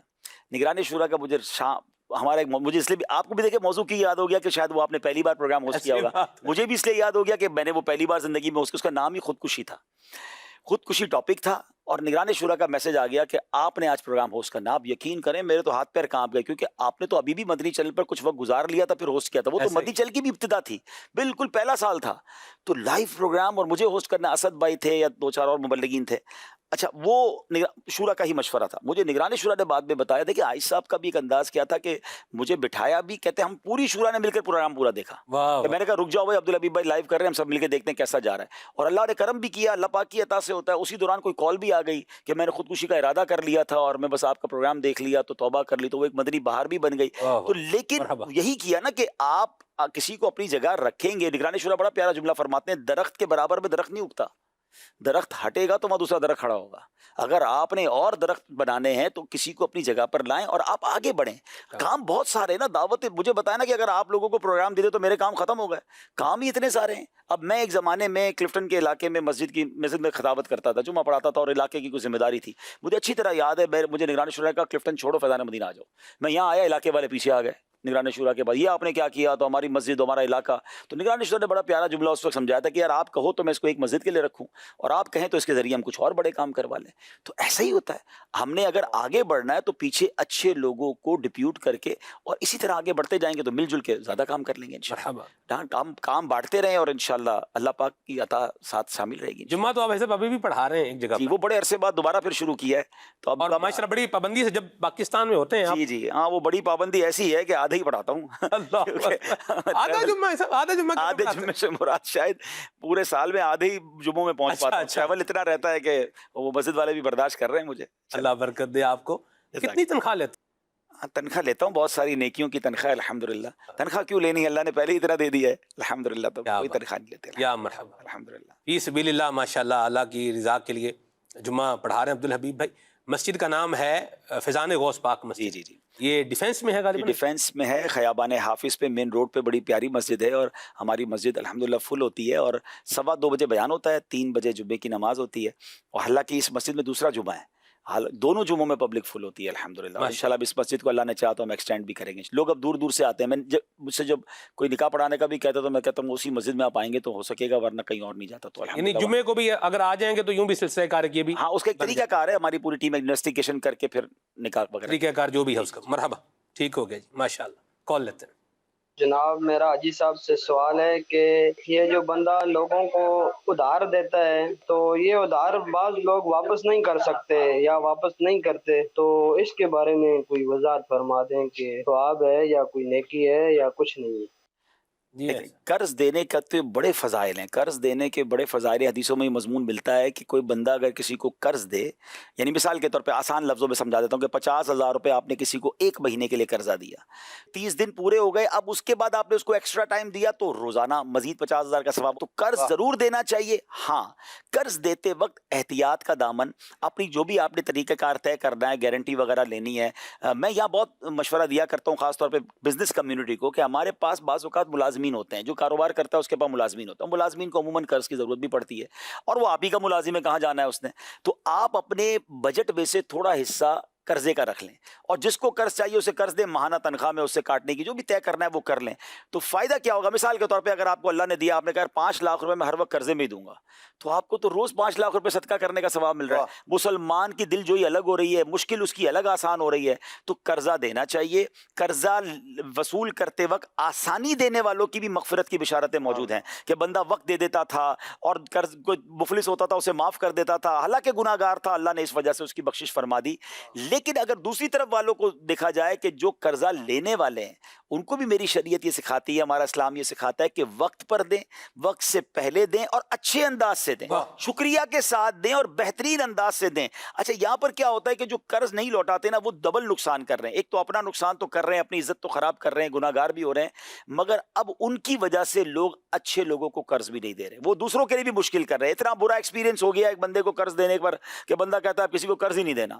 تو خدا را ایسا نہ کریں. ہاں زندگی میں انسان پھنس جاتا ہے, تو اس کا طریقہ یہ ہے کہ اگر آپ نے قرض لوٹانا ہے اور آپ کے پاس پیسے نہیں, آپ بھاگیں نہ, آپ چھپے نا, آپ خود چلے جائیں اس کے پاس کہ بھائی میں پھنس گیا ہوں, یہ معاملہ ہے, مجھے تھوڑا ٹائم اور دے دیں, میں تھوڑے تھوڑے کر کے دے دوں گا. آپ اگر سامنے رہیں گے تو سامنے والے کو تسلی ہوگی نا. اس کا فون ہی بلاک کر دیتے ہیں, اس کو بہانے کر رہے ہوتے ہیں, بچہ باہر سے کہہ دیتا ہے ابو گھر میں نہیں ہے, بندہ کہتا ہے یار میں نے قرضہ دیا اور یہ میرے ساتھ کیا حال کر رہا ہے. آپ کا محسن ہے جس نے آپ کو قرضہ دیا ہے. اور روایتوں میں مضمون ملتا ہے کہ جو دے سکتا ہے پھر بھی نہیں دیتا تو ہر لمحہ اس کے گناہوں کا میٹر جاری ہے. تو کیا پیارا مذہب ہے, دینے والوں کو کہا جا رہا ہے ضرور دیجئے, اجر زیادہ ہے, اور لینے والوں سے کہا جا رہا ہے کہ وقت پہ اچھے انداز سے لوٹا دیجئے. یا مرحبا, ماشاءاللہ, بڑی پیاری بات ہے جی.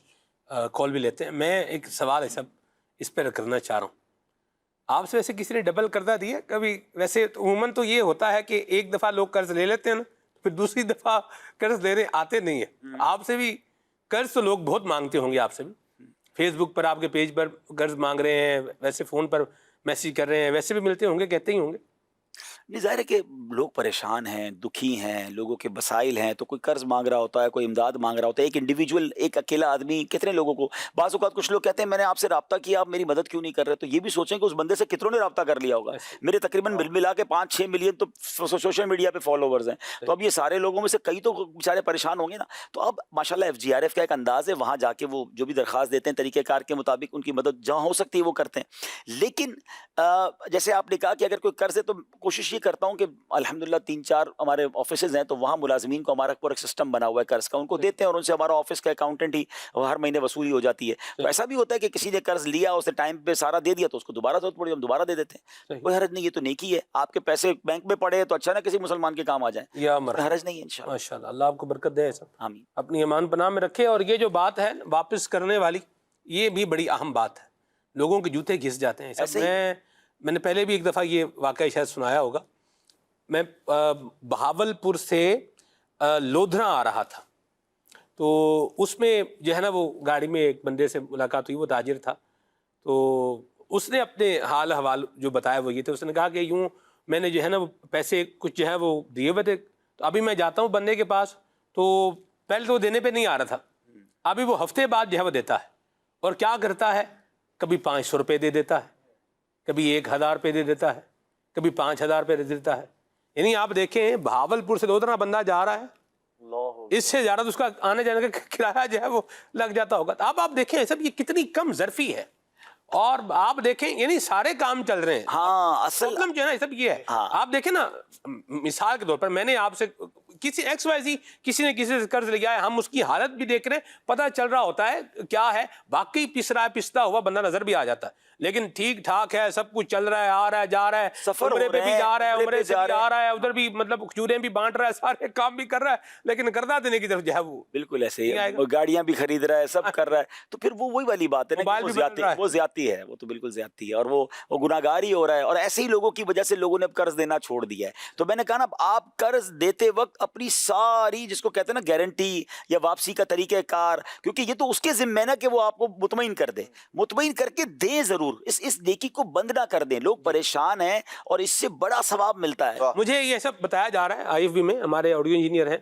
یہ منیب الحسن شاہ صاحب, یہ بتا رہے ہیں کہ آج کل تو لوگوں نے پیسے جو ہے نا وہ لوٹنے کا یہ طریقہ کار بھی جو ہے نا وہ کر رکھا ہے کہ فیک آئیڈیاں بنا لیتے ہیں, واٹس ایپ جو ہے وہ ہیک کر لیتے ہیں, اور پھر جو ہے وہ میسج. اچھا میں آج کی بات بتاؤں آپ کو, آج ہی کی بات, یعنی آج صبح فجر میں میں موبائل میں نے جو ہے نا دیکھا, تو اس میں مجھے ایک میسج آیا ہوا تھا, اور اس میں میسج یہ تھا کہ 2 مہینے پہلے میرے واٹس ایپ سے یوں پیسے مانگنے کے لیے میسج آیا تھا, تو جو ہے وہ کچھ لوگوں نے پیسے دیے بھی ہیں, تو میں نے تو میسج نہیں کیا تھا, تو میں معافی کا طلبگار ہوں, ویسے میں نے تو دیے ہی نہیں تھے. اچھا, میں نے تو دیے ہی نہیں تھے, تو یوں بھی ہوا. یہ بھی کام سارے آپ تو ہر دوسرے دن کوئی نہ کوئی بیچارہ سوشل میڈیا پہ لگا رہا ہوتا ہے کہ میرے نام سے کوئی پیسے مانگ رہا ہے, وہ میں نہیں ہوں. تو اب کہتے ہیں نا, اگر جینے کی تمنا ہے تو کچھ پہچان پیدا کر. اصل میں اس کے 2 وے کنفرمیشن ہونی چاہیے. اب دنیا میں جتنے مشکل ہو گئی نا کہ آپ کو جب بھی کوئی اہم بات, ابھی تو ایسے واقعات ہوئے ہیں کہ باس کے نمبر سے میسج ہوا ہے یا ای میل ہوئی ہے آفیشیل کہ یہ پیسے اس کے اکاؤنٹ میں ٹرانسفر کر دو, اکاؤنٹنٹ نے پیسے ٹرانسفر کر دیے کیونکہ روز کرتا تھا, اور بعد میں پتہ چلا کہ وہ ای میل ہیک ہوئی تھی اور اس کو ای میل کر دی گئی اور پیسے کسی کے اکاؤنٹ میں چلے گئے. تو اب دنیا میں بھی یہ دستور بن گیا, بلکہ ہم نے اپنے فائنینس میں بھی یہ کر دیا ہے کہ جب بھی کوئی مالی ٹرانسفر کا پیغام ہوگا تو اس بندے کا کام یہ کہ اس کو ڈبل چیک کرے گا, فون کرے گا کہ حضرت آپ نے میسج کیا ہے کہ اتنے پیسے فلاں جگہ کو دے دوں یا ٹرانسفر کر دوں, تو کنفرم ہو جائے گا. یہ جو اکاؤنٹ ہیک کرتے ہیں, جب آپ ان کو کال کریں گے تو کال اٹھائیں گے ہی نہیں. تو اگر آپ کو کسی اپنے بہت قریبی دوست کا بھی میسج آ جائے نا کہ مجھے میں قرضے میں ہوں, پریشان ہوں, مجھے اتنے پیسے دے دو, تو پہلے اس سے فون پہ بات کریں. اتنی تو کم از کم پہچان رکھیں, ورنہ بہت سارے لوگ اس طرح کر لیتے ہیں اور بعد میں پتہ چلتا ہے کہ اس بیچارے کے نام پہ قرضہ لیا, اس کو پتہ ہی نہیں میرے نام پہ کس نے قرضہ ایسی لیا. بات ہے. ایسا بینک والے بھی یہی کرتے ہیں, آپ چیک لے کر جائیں نا تو وہ جس نے چیک دیا اس کو فون کریں گے کہ آپ نے یہ دیا ہے, ہاں جی دیا. وہ ہر چیک پہ شاید نہیں کرتے, کوئی بڑی اماؤنٹ پہ میرا خیال ہے ہاں, یا تو اس نے اکاؤنٹ ہولڈر نے کہا ہوگا کہ میرے ہر چیک پر مجھے فون کرو, تو پھر وہ فون کرتے ہیں, ایسا کچھ ہوتا ہے. ٹھیک ہو گیا جی. ایسا بھی یہ میسیج کے ذریعے ایک الگ طرح کا ایک سوال ہے. یہ کہہ رہے ہیں کہ اگر کوئی کسی انسان کو بات بات پر یہ احساس دلوائے کہ تم کم عقل ہو, نہ سمجھ ہو, اس کے بارے میں آپ کیا کہتے ہیں؟ نہیں, یہ تو نہیں کہنا چاہیے. کسی کو کہہ کے اس کو ڈی مورلائز بھی کر رہے ہیں, یہ دل آزاری کا باعث بھی بن سکتا ہے نا. اور ضروری نہیں کہ جو بار بار تانے دے رہا ہے شاید وہی زیادہ کم عقل ہو, اس کے اندر عقل ہی نہیں ہے کہ وہ سامنے والے کو کم عقل اس کے منہ پہ کہہ رہا ہے. تو یہ تو دل آزاری بھی ہے, تذلیل کرنا بھی ہے. اور بعض اوقات یہ اگر ہم اپنی فیملی میں کسی کے ساتھ کر رہے ہیں نا, اپنے بچوں کے ساتھ بھی بعض اوقات کچھ لوگ یاد ہوتے, تمہیں تو عقل ہی کوئی نہیں ہے, تم کبھی بھی آگے نہیں بڑھ سکتے, ہم اس کو پہلے ہی اس کے راستے روک رہے ہیں. اگر کوئی بچہ کمزور ہے تو اب آپ کی حوصلہ افزائی کی اسے زیادہ ضرورت ہے. اس کو اچھے انداز سے گائیڈ کریں کہ بیٹا یوں نہیں یوں کرنا تھا, آپ کو اور فائدہ ہو جاتا. تو اس کو احساس دلا کے اس کو اس بھنور سے نکالیں, نہ کہ اس کو ڈرون کر دیں, اس کو دبا دیں. استاد بھی بعض اوقات کرتے ہیں, ٹیچر بھی بعض اوقات, پتہ نہیں وہ کیسے ٹیچر ہوتے ہیں کہ جو بیچارے طالب علم کو اتنے تانے دیں گے تم کچھ بھی نہیں کر سکتے, تم آگے بڑھ ہی نہیں سکتے, تو کچھ نہیں ہوگا. مجھے یاد آ گیا کہ مولانا سردار احمد صاحب کی جو والدہ تھی, وہ کہتی تھی میرے بیٹے کا نام سردار ہے, اللہ سے دنیا اور آخرت میں سرداری ہے. اب محدث اعظم پاکستان بن گئے. ماں نے ایسا موٹیویٹ کیا کہ کہاں پہنچ گئے. تو یہ ہوتا ہے کسی کو کھڑا کرنا, کسی کی ہمت دلانا. تو کبھی کسی کو یہ نہ کہیں. اگر کوئی بیچارہ آپ کو فیل ہو رہا ہے, اچھا ہو سکتا ہے آپ کو فیل ہو رہا ہو وہ ویسے ہی عقل مند ہو, تو لیکن فیل بھی ہو رہا ہے تو یہ نہ کریں, بلکہ اس کی ہیلپ کریں کہ وہ اس مشکل سے باہر نکلے.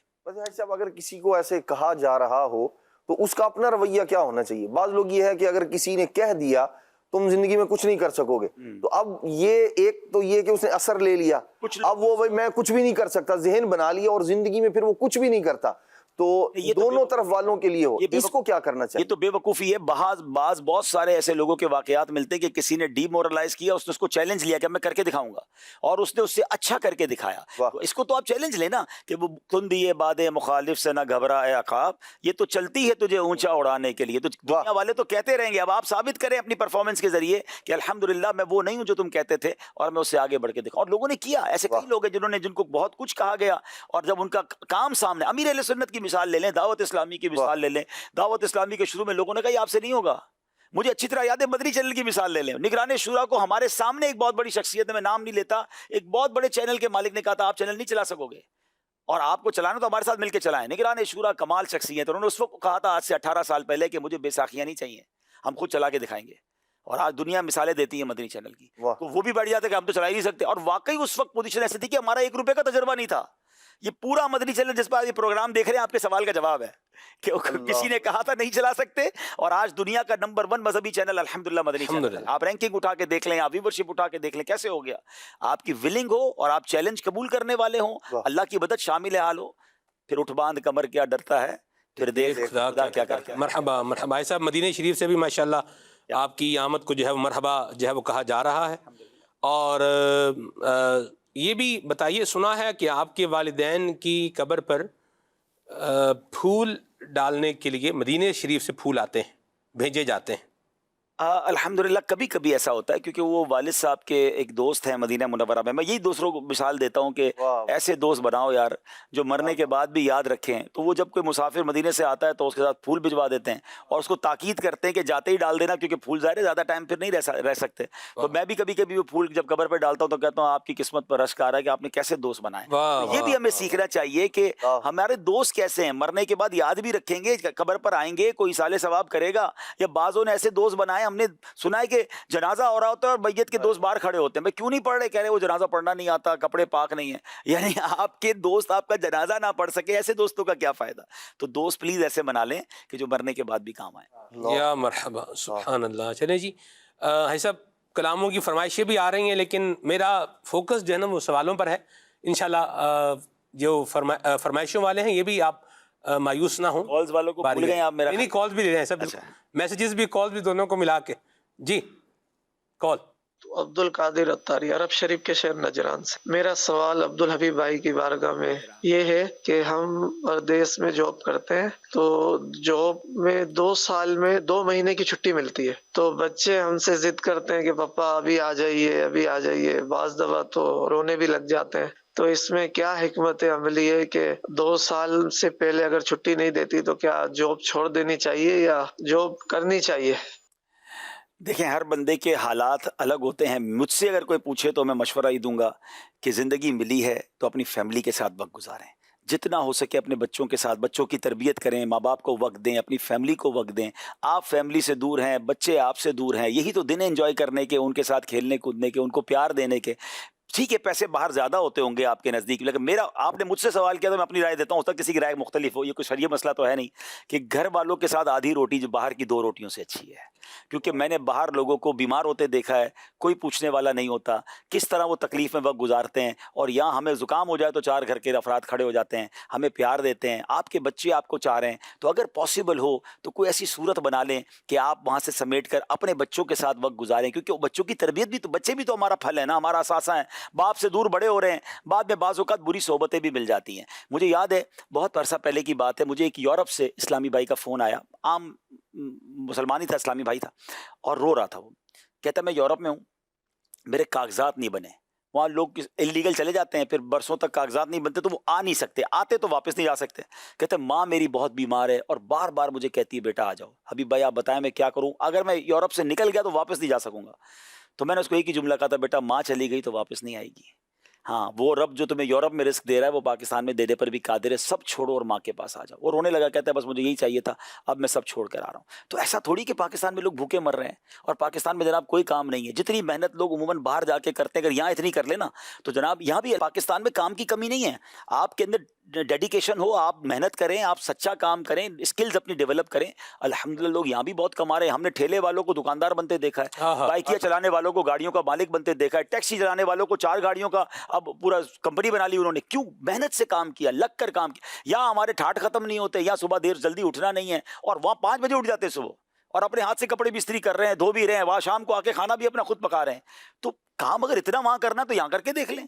اللہ پاک کریم ہے، لیکن اپنی فیملی کو ضرور ٹائم دینا چاہیے. یہ میرا مشورہ ہے، کیونکہ یہ ایک ہی بار زندگی ملتی ہے. جوانی کے دن لوگ فیملی سے دور گزارتے ہیں، بچوں کے بچپن میں لوگ بچوں سے دور گزارتے ہیں. یہ نہیں کرنا چاہیے. مجبوری ہوتی ہے کچھ لوگوں کی تو ٹھیک ہے، لیکن جتنا جلدی ہو سکے ایک ٹارگیٹ بنائیں. مجھے کسی نے بیرون کون سا ملک تھا مجھے یاد نہیں ہے، شاید یورپ کا ہی کوئی ملک تھا، کہتے ہر 2 سال بعد ایک ٹارگیٹ بناتا کہ اب واپس چلا جاؤں گا. بولے وہ 2 سال ابھی تک پورے نہیں ہوئے، 30 سال ہو گئے ہیں. کیونکہ یہ میٹھی جیل ہے. بیرون ملک کے کئی ممالک جو ہے نا یہ میٹھی جیل ہے، جانے دل بھی کرتا ہے اور جاتے بھی نہیں ہیں. تو یہ ایک بار ہمت کرنی ہوتی ہے اور پھر ہو جاتا ہے. اللہ پاک کریم ہے. مرحبا. جی کال لیتے ہیں. میں محمد شایان خان کراچی سے بات کر رہا ہوں. مجھے عبدالحبیب بھائی سے یہ سوال کرنا تھا کہ چھوٹی نیکیوں کی اہمیت اسلام میں کیوں بتائی گئی ہے؟ نیکیوں کی اہمیت بتائی گئی ہے، اور ابھی ہم نے بات کی کہ کسی نیکی کو چھوٹی سمجھنا ہی نہیں چاہیے. کیا پتہ وہی نیکی مغفرت کا ذریعہ بن جائے.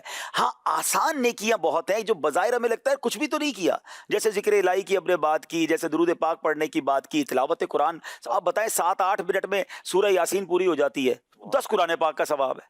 یعنی منٹس کے اندر آپ بہت کچھ کما سکتے ہیں. مسکرانے پر پیسے خرچ نہیں ہوتے، صدقے کا ثواب مل جاتا ہے.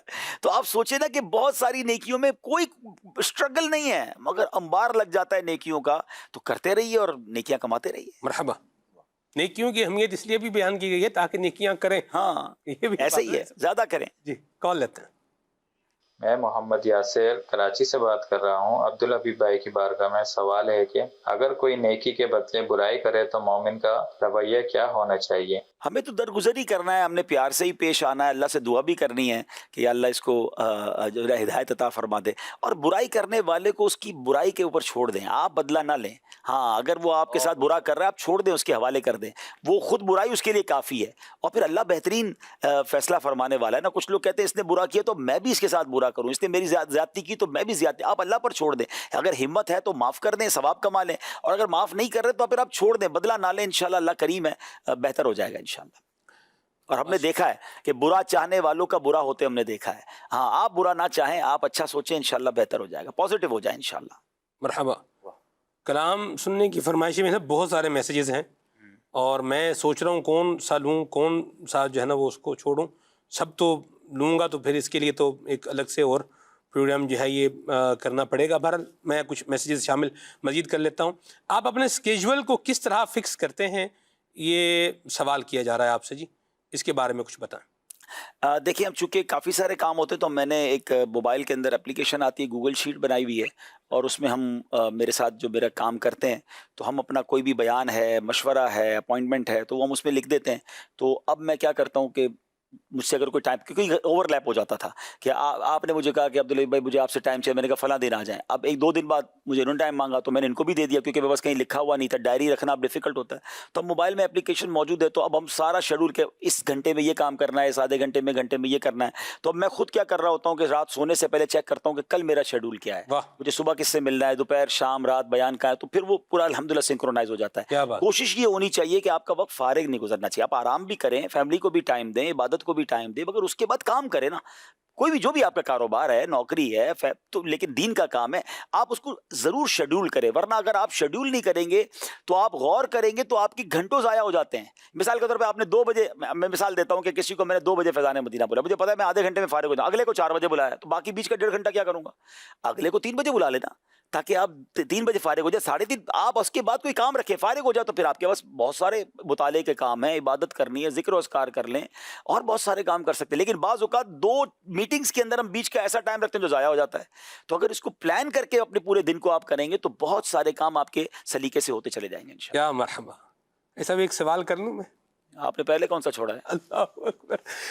آپ کون سے لینس لگاتے ہیں یہ بتا دیں. پیدا ہوتے ہی لگے ہوئے تھے, وہ چل رہے ہیں, قدرتی لینس ہیں ماشاءاللہ الحمدللہ. ماشاءاللہ. چلے جی, یہ ایک اور جو ہے وہ سوال ہے یہاں پر. ان کا کہنا ہے کہ ایسا تعریف کے میسیجز بھی ہیں, انہوں نے یہ کہہ رہے ہیں, مظفر گڑھ سے ہیں عبدالحفیظ بھائی, عبدالحبیب بھائی کو ہم کل ہی یاد کر رہے تھے اور آج الحمدللہ آپ تشریف لے آئے ہیں. کیا بات ہے جی, جزاک اللہ, اللہ برکت دے جی. ذہنی آزمائش کے سیگمنٹ کے حوالے سے ایک سجیشن ہے, یہ میں انشاءاللہ عمران بھائی کو فارورڈ کر دوں گا انشاءاللہ. ماشاءاللہ. سیالکوٹ سے ایسا میسیج ہے کہ کلام سنائے سرکار غوث اعظم نظر کرم خدارہ. یہ ہے سب آپ کا جو ہے نا یہ بڑا لاجواب کلام ہے. میرے بچے بھی جو ہے نا وہ میرے بچے فیضان ہے, رمضان ہے, جیلان ہے, امجد ہے, تو یہ بھی یہ کلام ماشاءاللہ یہ سنتے رہتے ہیں. اور میں مدنی چینل کے ناظرین آپ کو یہاں ایک اور بات بتاؤں, یہ عبدالحبیب بھائی کا جو کلام ہے, یہ اسٹوڈیو کلام جو ہے وہ ریکارڈ ہوا تھا, اور 54 ملین ویوز ہیں اس کے ناٹ پروڈکشن چینل کے اوپر, یوٹیوب چینل کے اوپر. اور آسان کرتے ہیں, 5 کروڑ 40 لاکھ 5 کروڑ 40 لاکھ ویوز ہیں اس کلام کے اوپر. اور یہ جو ہے وہ اللہ آپ کا بھلا کرے, نعت پروڈکشن چینل کا ہائیسٹ ویوز کے اوپر جو ہے وہ پاپولر جو ہے وہ ترین کلام ہے. بلکہ اگر آپ دیکھیں تو پہلے 3 کلام جو ہیں یہ عبدالحبیب بھائی کے ہی ہیں ماشاءاللہ نعت پروڈکشن چینل کے اوپر. اللہ پاک ان کو جو ہے وہ برکتیں سلامتی کا عطا فرمائے. 5 کروڑ 40 لاکھ ویوز سے زیادہ ویوز ہیں سرکار غوث اعظم نظر کرم خدارہ اس کے اوپر. اور پھر ہے جی الصبح بدا من طلعتہ, یہ بھی میرے بچے اشفاق بھائی بھی میرے ساتھ, اشفاق بھائی بھی آپ کے ساتھ ہیں. اس کے 3 کروڑ 50 لاکھ اس کے جو ہے وہ ویوز ہیں, 35 ملین یہی ہوں گے نا سر, 3 کروڑ 50 لاکھ. آگے چلتے ہیں جی. سوچتا ہوں میں وہ گھڑی کیا عجب گھڑی ہوگی, 1 کروڑ 80 لاکھ ویوز ہیں جو ہے وہ اس کلام کے اوپر. تو یوں الحمدللہ رب العالمین. ایک اور جو ہے وہ عبدالحبیب بھائی کا جو ہے وہ کلام ہے من شوق مدینے جاوندہ, یہ اس کے اوپر جو ہے وہ 8.3 ملین 83 لاکھ چلیں جی اس کے اوپر جو ہے وہ ویوز ہیں. ملین کا اب یہ آپ پتہ نہیں کون سا سلسلہ شروع کر دیا, میں میاں جس پروگرام کے لیے اس کی بات کریں. چلے یہ سیکھ لیں کہ بعض اوقات ملین سن کر سمجھ نہیں آتا, تو 1 ملین 10 لاکھ کا ہوتا ہے, 10 ملین جو ہے وہ 1 کروڑ بن جاتا ہے. تو یہ آپ کو آئندہ کو حساب کرنے میں آسانی رہے گی, یہ سیکھ لیں. باقی یہ تو میں چلے اس کی وضاحت کر دیتا ہوں. میرے خود بہت سارے فیوریٹ نعت خواں ہیں جو مدنی چینل پر آتے ہیں, نعت پروڈکشن پر جن کے کلام آتے ہیں. تو میرے کلام کی یا ویورشپ جو ہے نا وہ وجہ یہ نہیں ہے کہ جناب بہت کوئی شاندار ان سے اچھی آواز ہو گئی ہے. آپ سب کی محبت ہے, چونکہ آپ بیانات سنتے ہیں, تو جب کوئی بندہ نیا کام کرتا ہے نا کہ اس نے نعت کیسے پڑھ دی, تو اس کی وجہ سے الحمدللہ کچھ ویورشپ مل جاتی ہے.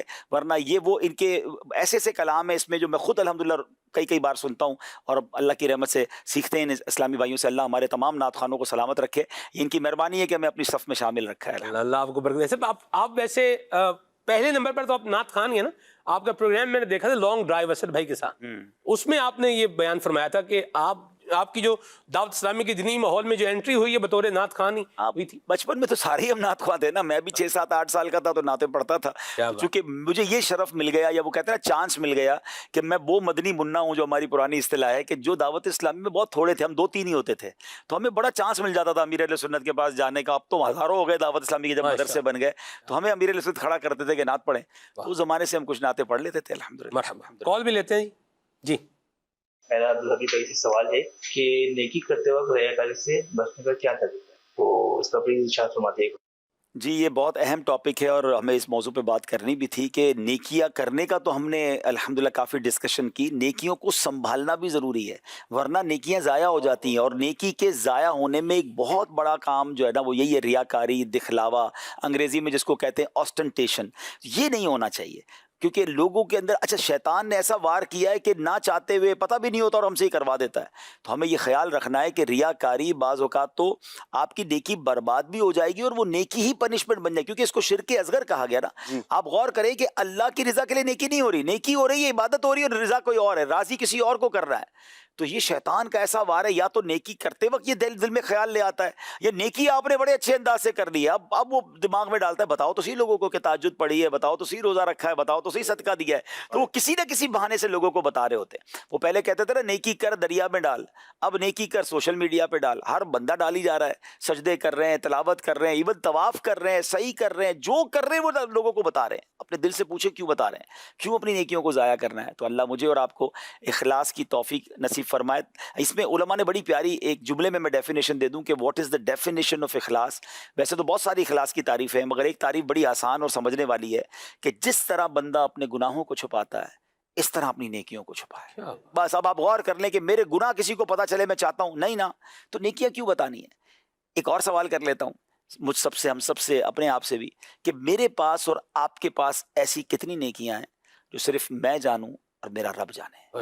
ضرور چیک کیجئے گا ناظرین، کبھی اکیلے میں بیٹھ کے پوچھئے گا کہ ایسا کچھ بچا ہے کہ نہیں، تو شاید جواب آئے گا کچھ بھی نہیں بچایا. چلے نہیں بچانا، آج سے کر لیں، آج سے کچھ ایسی نیکیاں شروع کر دیں جو کسی کو نہ پتا چلے، میں جانوں اور میرا رب جانے. اللہ عمل کی توفیق. یہاں ایک بات اور میں چاہوں گا اس کی وضاحت فرمائیں کہ اب ہم جس کو فیس بک پر کوئی نیکی کرتے دیکھیں یا ویڈیو دیکھیں تو ہم کہیں کہ یہ ریاکار ہے. ہمارے بارے میں بھی ہو رہا ہوگا نا، خود ٹی وی پہ آئے ہوئے ہیں.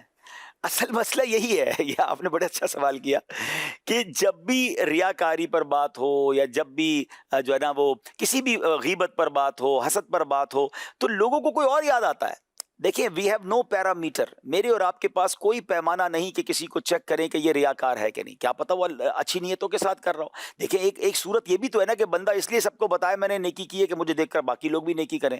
انما الاعمال بالنیات، ہم اس کے دل کو چیک نہیں کر سکتے. آپ ان تمام باتوں میں کسی اور کو سوچنا چھوڑ دیں، اپنے آپ کو چیک کریں کہ مجھے کیوں خیال آتا ہے کہ میری واہ واہ ہو جائے، مجھے لوگ نیک کہیں، میری نیکیوں کا چرچا ہو جائے. یہ ساری باتیں اپنے آپ کو چیک کرنے کے لیے ہیں، دوسروں کو چیک. اچھا ڈبل گناہ ہو جائے گا، پتہ چلا کہ وہ مخلص ہے اور ہم اس کو ریاکار سمجھ رہے ہیں اور اس کے بارے میں بدگمانی کر رہے ہیں. وہ اللہ کے قریب ہو رہا ہے، اس کے بارے میں برا سوچ کے میں برباد ہو رہا ہوں. ہمیں یہ کرنا ہی نہیں ہے، ہم کسی کو چیک نہ کریں. جب بھی اس طرح کی کوئی بات ہو اپنے آپ کو چیک کریں. ماشاءاللہ. سرکار غوث اعظم نظر کرم خدا را کلام کی فرمائش ہے. اس کے علاوہ جو آپ آتے ہیں پڑھتے ہیں اس کلام کی بھی فرمائش ہے. سوچتا ہوں میں وہ گھڑی کیا جب گھڑی ہوگی، اس کی بھی فرمائش ہے. میں نے شوق مدینے جاؤں. آپ سارے جائیں، میں انشاءاللہ پھر 2-4 گھنٹے پڑھتا رہتا ہوں. سارے کلام کے کچھ سنا دیں سب. چلے ہم مائک. آنکھوں کا تارا نام محمد کلام ہے. یہ آپ نے میرا خیال ہے کچھ کئی زبانوں میں اس کو میرا خیال ہے جی مختلف زبانوں میں ایک بار پڑھا تھا، اب آج تو وہ میرے پاس لکھا ہوا نہیں. میں 2-3 کلام جو آپ لوگ نارملی سننا چاہتے ہیں، ایک 2 اشعار سب کے سنا دیتا ہوں. مرحبا. درود پاک پڑھ لیں. صلو علی الحبیب صلی اللہ تعالی علی محمد صلی اللہ علیہ وسلم. آنکھوں کا تارا نام محمد، دل کا اجالا نام محمد. آنکھوں کا تارا نام محمد، دل کا اجالا نام محمد. پوچھے گا مولا ہے لایا کیا کیا، میں یہ کہوں گا نام محمد. آنکھوں کا تارا نام محمد، دل کا اجالا نام محمد صلی اللہ تعالی علیہ وسلم. سوچتا ہوں میں وہ گھڑی کیا جب گھڑی ہوگی جب در نبی پر ہم سب کی حاضری ہوگی جب در نبی پر ہم سب کی حاضری ہوگی بات کیا ہے بات صبا اتنی کیوں معطر ہے سبز سبز گنبد کو چوم کر چلی ہوگی سبز سبز گنبد کو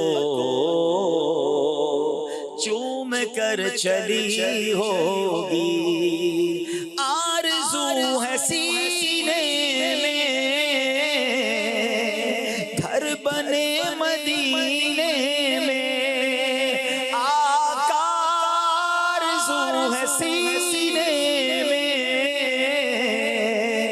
گھر بنے مدینے میں ہو کرم جو بندے پر بندہ پروری ہوگی سوچتا ہوں میں وہ گھڑی کیا جب گھڑی ہوگی میری عقل بھی نہیں میری شکل بھی نہیں مینوں یار مناਉਣ ਦਾ ਢੰਗ ਵੀ ਨਹੀਂ ਮੇਰਾ ਇਸ਼ਕ ਵੀ ਰੂਮੀ ਵਰਗਾ ਨਹੀਂ ਮੇਰੀ ਜਾਮੀ ਵਰਗੀ ਟੋਰ ਨਹੀਂ ਪਰ ਮੈਨੂੰ ਸ਼ੌਕ ਮਦੀਨੇ ਜਾਵਣ ਦਾ ਮੇਰੇ ਦਿਲ ਵਿੱਚ ਹਸਰਤ ਹੋਰ ਨਹੀਂ ਆਕਾ ਤੇਰੀ ਮਰਜ਼ੀ ਸਾਡਾ ਤੇ ਕੋਈ ਜ਼ੋਰ مولا علی کا صدقہ داتا پیا کا صدقہ گنجے شکر کا صدقہ احمد رضا کا صدقہ میری لاج رکھ لو یا غوث میری لاج رکھ لو یا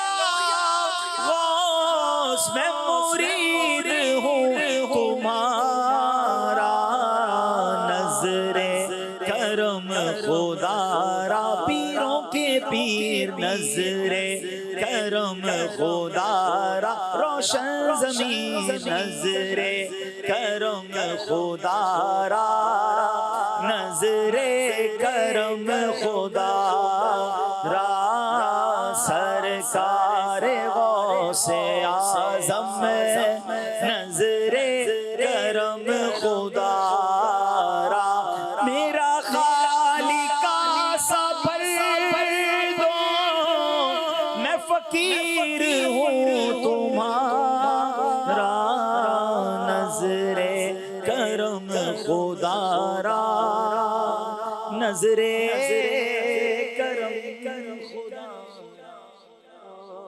کافی سارے میسیجز باقی ہیں، کالز باقی ہیں، فرمائشیں باقی ہیں، وہ یار زندہ صحبت باقی. واہ ماشاءاللہ مرحبا. تو نیکسٹ ٹائم بھی ٹائم لیں گے انشاءاللہ، اور آپ عبدالحبیب بھائی کو دیکھیں گے. آج سب کے لیے بھی دعا فرمائے، اللہ ان کو صحت سلامتی عافیت والی طویل عمر عطا فرمائے. حاسدوں ظالموں شریروں اور بد نظروں کی میری نظر سے اللہ محفوظ و مامون فرمائے. آمین بجاہ طہ و یاسین. سبحانک اللہم وبحمدک اشہد ان لا الہ الا انت استغفرک و اتوب الیک. ایسا میں چاہوں گا ساتھ اسلام بھی آپ پڑھیں. یا رسول اللہ سلام علیک یا حبیب اللہ سلام علیک مصطفیٰ جان رحمت پہ لاکھوں سلام شمع بز میں ہدایت پہ لاکھوں سلام جس سہانی گھڑی چمکا طیبہ کا چاند اس دل افروز ساعت پہ لاکھوں سلام یا رسول اللہ سلام علیک یا حبیب اللہ سلام علیک غوث اعظم امام التقیٰ والنقیٰ جلوہ شان قدرت پہ لاکھوں سلام مجھ سے خدمت کے قدسی کہیں ہاں رضا مصطفیٰ جان رحمت پہ لاکھوں سلام یا رسول اللہ سلام علیک یا حبیب اللہ سلام کھلے آنکھ صلی علی کہتے کہتے کھلے آنکھ صلی علی کہتے کہتے کھلے آنکھ صلی